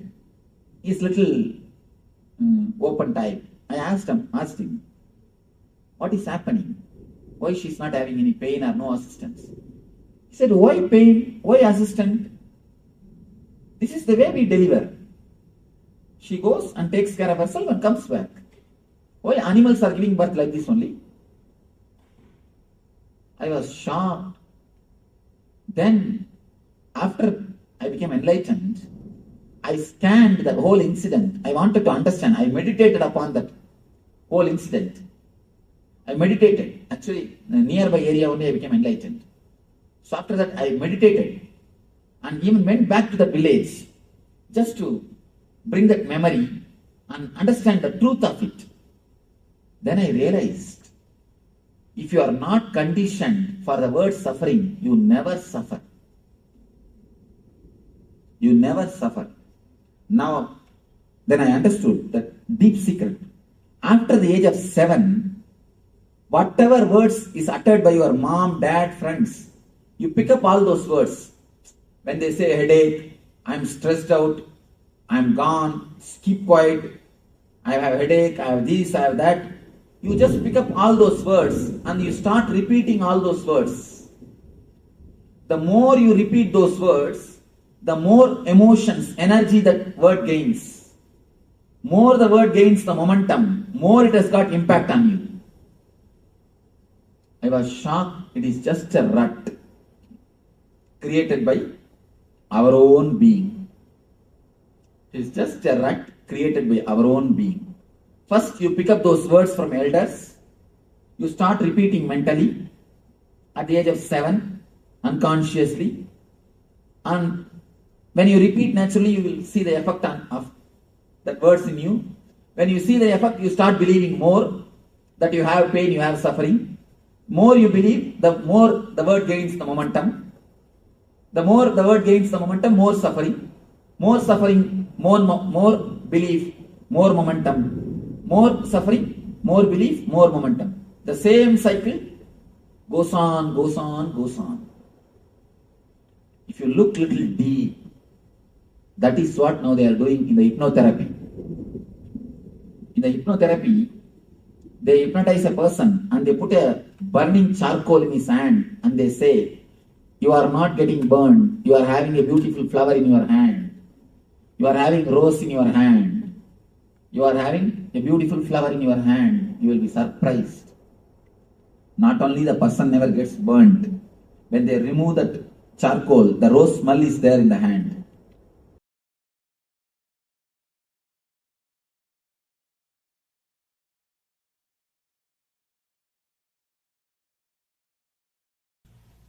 First thing we'll analyze what is dream, how it comes. Dreams come, different kinds of dreams. How, why, any idea? Dream? That's something that you do every night, probably daytime also. Important. Actually, we do it in the daytime also. It's a bit complicated, but I think from my experience, sometimes if you eat certain foods and you go to bed, you have very strange dreams. Or you observe deeply. Even the food is associated with your dream. Please understand what is said is truth. The certain kind of food you will have always the same type of nightmare. That's true. And if you just fast for 3 days, some vrata do, you will have a good feast in the dream. You will have wonderful feast in the dream. I think dreams come when you have found things that have happened during the day or thoughts that you have had that come alive in your dream. Anybody who has got any insights about their dreams, why, any idea, any special idea about the dreams, you are welcome. Sometimes I fear my dreams and sometimes can't remember them. Yes, I'll answer. Why? Can you say anything about dream? Some of the dreams come, some of the things, like the relations you see tonight, the next day it does happen. Some of them don't have any meaning and they come and go. And, some of the things they say that it is more basically the subconscious thing, and whatever you are thinking about, it will give you your problems are coming in your dreams. And the other people, some of the things that I was reading about this is like a parallel world. It does happen. It's true, and sometimes they don't come true. Some of the things they don't come true. So I don't know exactly how to interpret these dreams. I think part of the dream is completely what's happening, and part of the dream is I am confessing. Most of the time, dreams come true. Sometimes I have noticed I play all the characters in my dreams and act out things, but I am everybody that is in the dream, and it is me. And other times, I don't know if I'm just partially awake or I will be in the middle of the dream or sort of something will make me wake up and I will say, oh, well, that's not finished. I need to go back, and I'll go back. I will go back into the dream and start doing it again, but then I forget how it ends because I go into a deeper sleep or something. When you remember, I am only playing the character of all the persons in the dream, you will wake up from the dream. Have you observed? Now let us analyze. Dream is nothing but the expression of whatever you suppress, your suppressed desire and fear. You suppress these two things. Whatever you suppress, when the steam pressure becomes too much, there is a safety valve which automatically opens and steam is released, the pressure is in a manageable limit.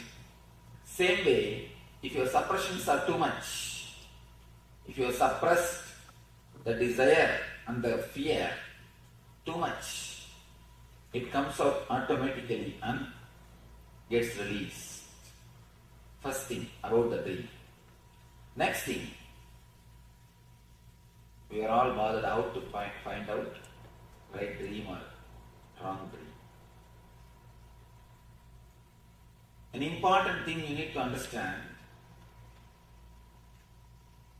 any dream, if you can remember it with 4 colors, it is not dream, it is a vision.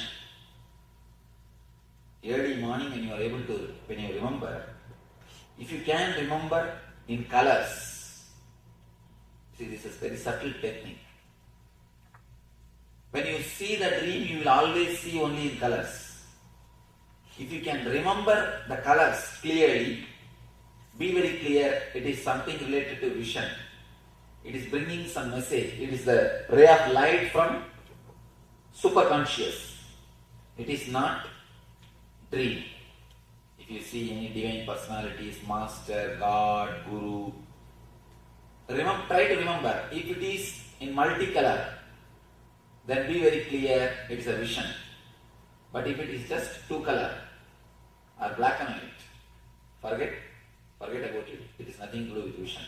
It is a usual dream. It is a usual just dream. So what is the purpose of vision? It teaches you?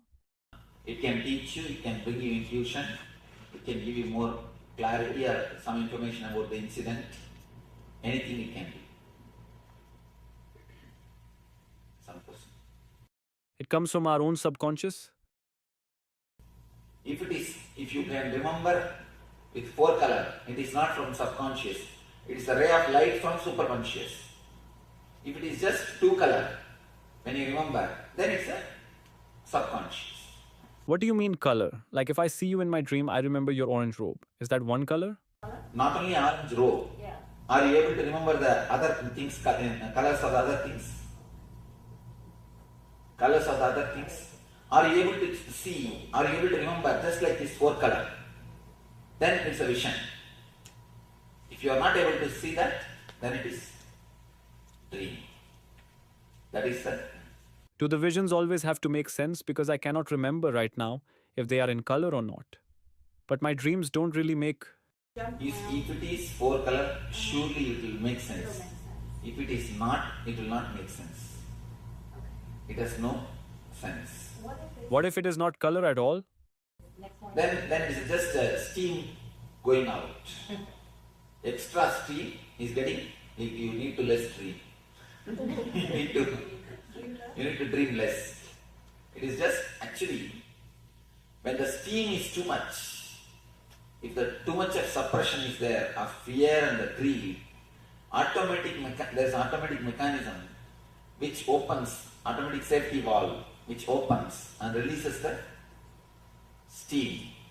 And automatically, you maintain your steam pressure. The automatic safety valve is what we call dream. Is there any significance of seeing death or sometime you dying? There is no other significance except this 4 color and 2 color. No other meaning, interpretation for any dream. Should we just ignore them as... Simply ignore. Because people say when your dreams are falling makes some sense or something like... No, none of them have got any sense. People who never dream, they never have a dream, they just sleep and wake up. No, it can never be. Only an enlightened master can be like that. Swamiji, what is the significance in dreams? You said that everybody dreams whether you remember it or not. Remembering and not remembering has no meaning. Remembering 4 color and 2 color, only that has meaning, nothing else has meaning. Because normally people associate that if you can't remember, they say, oh, you slept deep. That's what they say. No. It is not that. Even if you don't sleep deeply and if you are continuously disturbed, you will have the same problem. You will not be able to remember the dreams. What about the sleepwalking? That is something to be analyzed. No. Let me explain why you asked the right question. When this subtle body enters into the physical body, the sleepwalking restlessness. Even when you are sitting, you will be just shaking the legs. All these problems starts happening when the subtle body enters into the physical body as an uninvited guest. Many times, the subtle body just walks into these two bodies. When it walks into the waking body, then it starts creating trouble. You see, sometimes you can see you'll have a nightmare, get up, and you will see still the heart is beating and sweating. And the same way, if the subtle body enters into the causal body, it enters into the causal body also sometimes. If it enters into the causal body, it causes insomnia. You will be lying in the bed, rolling, you will never sleep. You will never sleep. You will be just rolling on the bed. So whenever the waking body enters into these two bodies, it creates this type of problems. Settling up here, and when I got home, I thought I should be able to fall asleep well. But instead, I thought I would be exhausted, and I didn't feel exhausted. But it was like this. I couldn't sleep all night, even though it was so late. And I was so tired from, working a long day. Standing up. You have done ASP? Mm-hmm. In the ASP, I speak about the second layer energy. Do you remember? When you work beyond your capacity, whenever the emergency things are done, the second layer energy opens. If you have a deep love or desire, then again second layer energy opens. If you do some service with a deep love for me, it has to be done. I cannot use the excuse I'm tired. I have to do. When you have the excuse, I'm tired, oh dear, Shanti Pai, I'll come tomorrow, Shanta Reddy, I'll come tomorrow. Then first layer energy over. But when you decide, no, I will do something, I have to do, then naturally second layer energy opens. That is what you feel. Even after going to the house, you don't feel sleepy. What about the recurring dreams that come back? Come back again and again? If you see them in color, again they have some meaning. Otherwise, they have no meaning. Of course, you have to totally release the steam. You should not maintain the steam in the optimum pressure level. You always maintain the steam in the optimum pressure level. Steam means a suppressed desire and fear. That is why you are in sickness. Better open the safety valve once for all and let the steam go out. We will be doing that. Today we will be doing the technique to open the safety valve. Swamiji, you said we will move in sleep or when we are awake.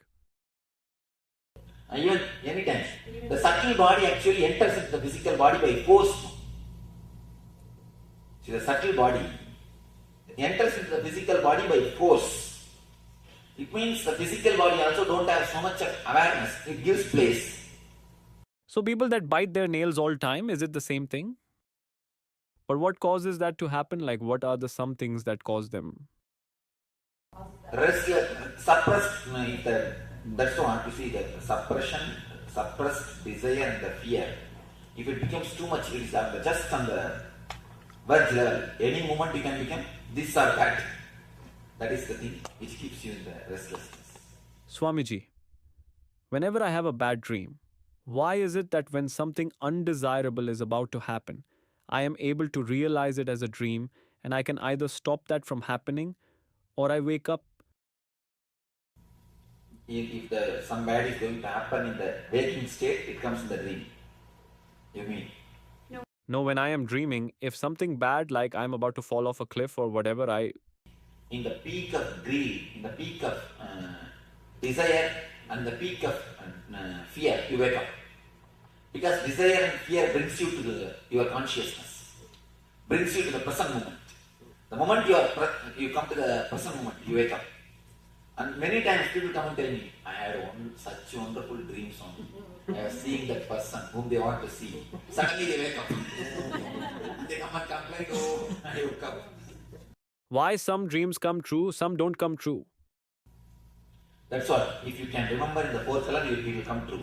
Otherwise, it won't come true. It will never come true. Any two-color dream will never come true. You can do research on your dreams. Yes. Sometimes you do have a dream that you like and you want to continue. That is what. Yes, you see, that's what the deep desire or the deep fear will bring you to the present moment. The moment you come to the present moment, you are awake. You are out of the dream. So you were just saying the deep desire and greed. In other words, could you say that whatever it is true, live it to the best, and you say that will bring you back? That is what I mean. When you live totally, your greed comes to maximum. Then you fall in the present moment. You fall in the present moment. You are out for a single moment. You get a glimpse of the higher consciousness. Whenever you fall in the present, you come out. You come out.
Sadashiva appears for Brahma and Vishnu early morning in the form of light shaft.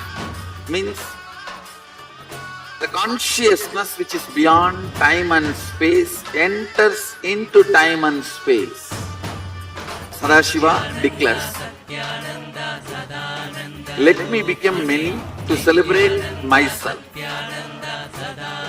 So morning we celebrate he becoming many. You can see every deity, every god, we go on light the lamp. So each, the Sadashiva himself becomes many. So whole campus we went round.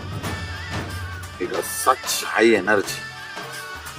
So again the many becomes one. Not only spiritually, even socially, this celebration forms a very important part of my life, because this is the only celebration I enjoyed from my birth, at least in this body.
Today is the best day.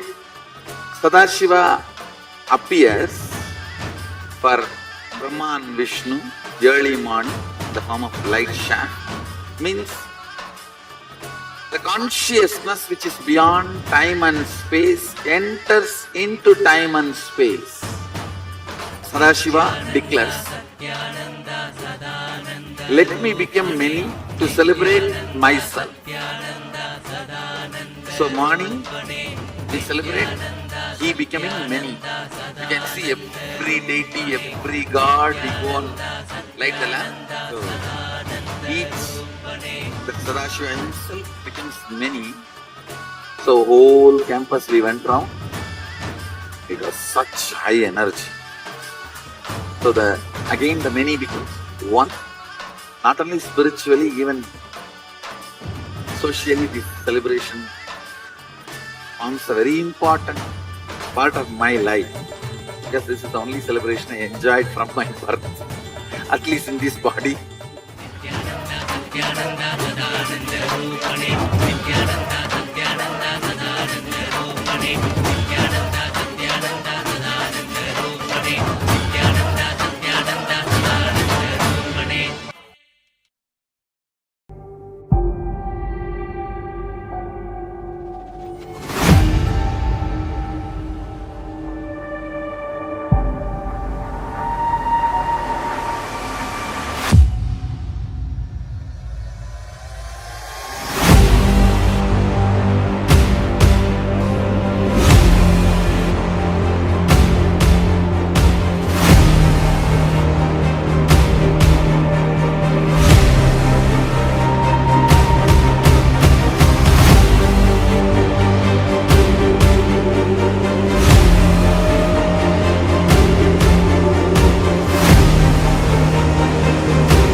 Today is the best day.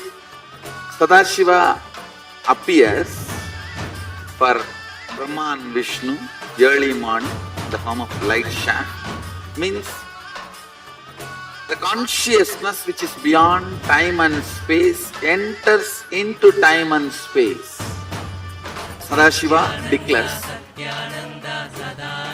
let me become many to celebrate myself. So morning we celebrate he becoming many. You can see every deity, every god, we go on light the lamp. So each, the Sadashiva himself becomes many. So whole campus we went round. It was such high energy. So again the many becomes one. Not only spiritually, even socially, this celebration forms a very important part of my life, because this is the only celebration I enjoyed from my birth, at least in this body.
Today is the best day.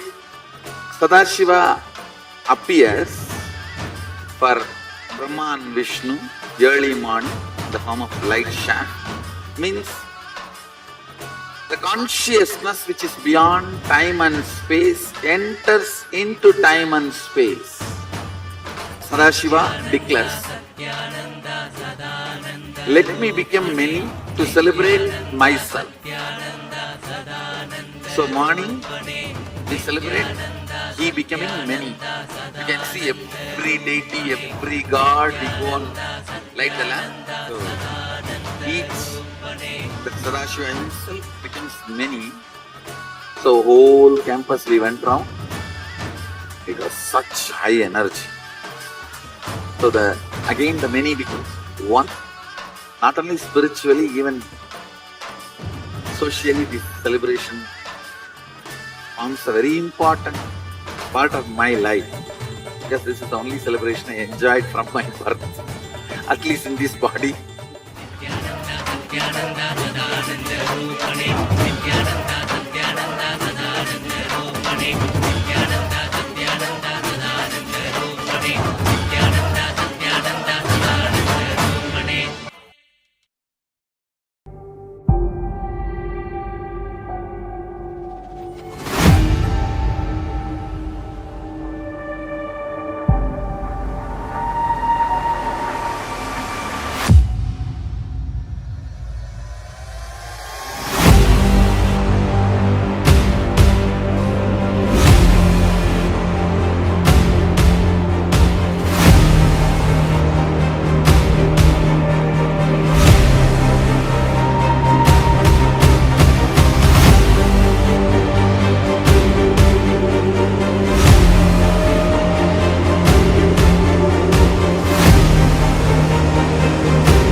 the best day. Sadashiva appears for Brahma and Vishnu early morning in the form of light shaft. Means the consciousness which is beyond time and space enters into time and space. Sadashiva declares, let me become many to celebrate myself. So morning we celebrate he becoming many. You can see every deity, every god, we go and light the lamp. So the Sadashiva himself becomes many. So whole campus we went round. It was such high energy. So again the many becomes one. Not only spiritually, even socially, this celebration forms a very important part of my life, because this is the only celebration I enjoyed from my birth, at least in this body.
Nithyananda, welcome back. Sorry for the technical glitches that we have been experiencing, but we should be back up and running now. So let us continue with our program. So now we are re-entering into the power manifestation. And power manifestation is the most exciting sessions, as you allow Parameshwar to manifest to you. And when you manifest the power, you know that yes, Parameshwar is there and he is manifesting through me. I also have that potential to allow Parameshwar to manifest through me. So let's get ready. Today we'll be manifesting the power of remote vision. So in this round, the acharyas, we ourselves have few items in front of us. You'll be scanning these objects, these items which is in front of us. So you can sit with your head, neck, spine in a straight line. You can close your eyes or you can keep your eyes open as well. And visualize Swamiji in your inner space. Remember, it is that deep feeling connection with Swamiji. It is that deep feeling connection with Bhagwan that you start manifesting the powers. So visualize Swamiji in your space and visualize his infinite grace, his love, his compassion overflowing through you.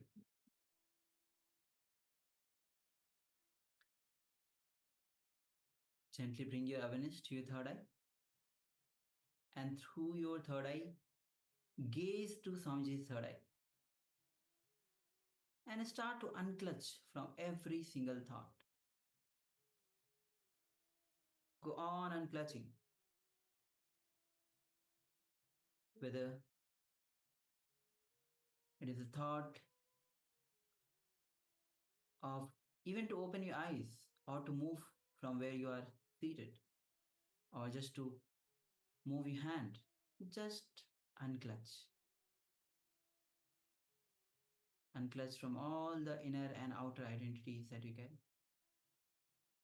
Unclutch from even the concept of time. Go on unclutching.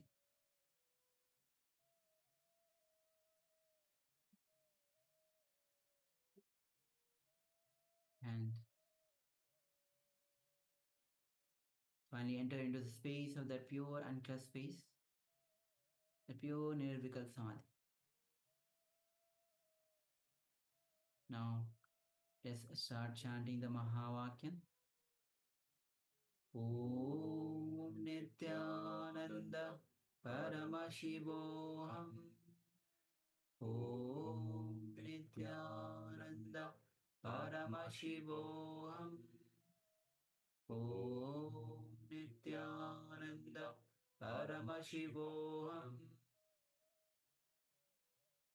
Now, as you keep chanting the Mahavakya, let's manifest this power of remote scanning. You can start scanning the objects with a strong declaration ask Swamiji to reveal every detail, the items, the objects which are in front of the Acharya. Let's begin this manifestation. Nithyananda Paramashivoham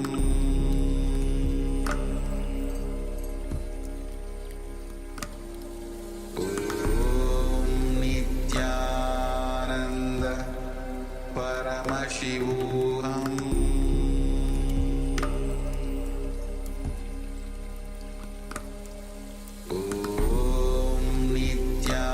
Nithyananda Paramashivoham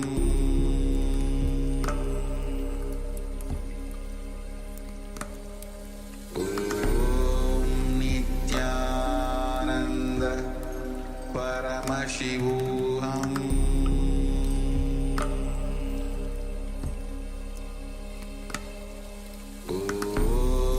Nithyananda Paramashivoham Nithyananda Paramashivoham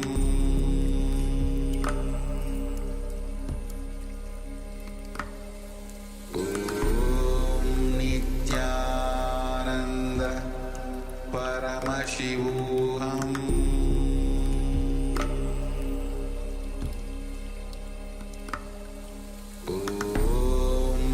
Nithyananda Paramashivoham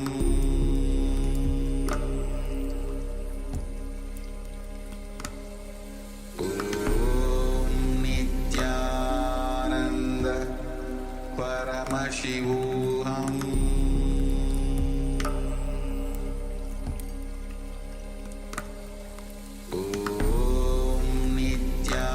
Nithyananda Paramashivoham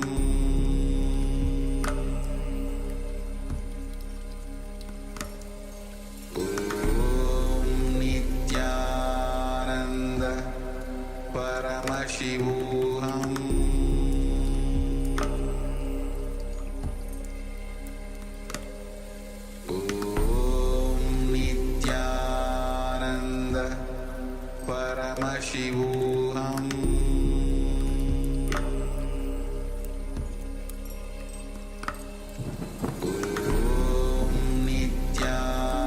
Nithyananda Paramashivoham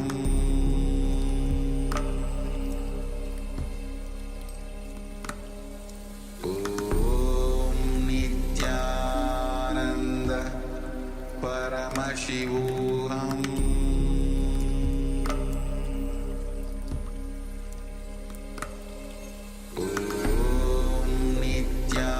Nithyananda Paramashivoham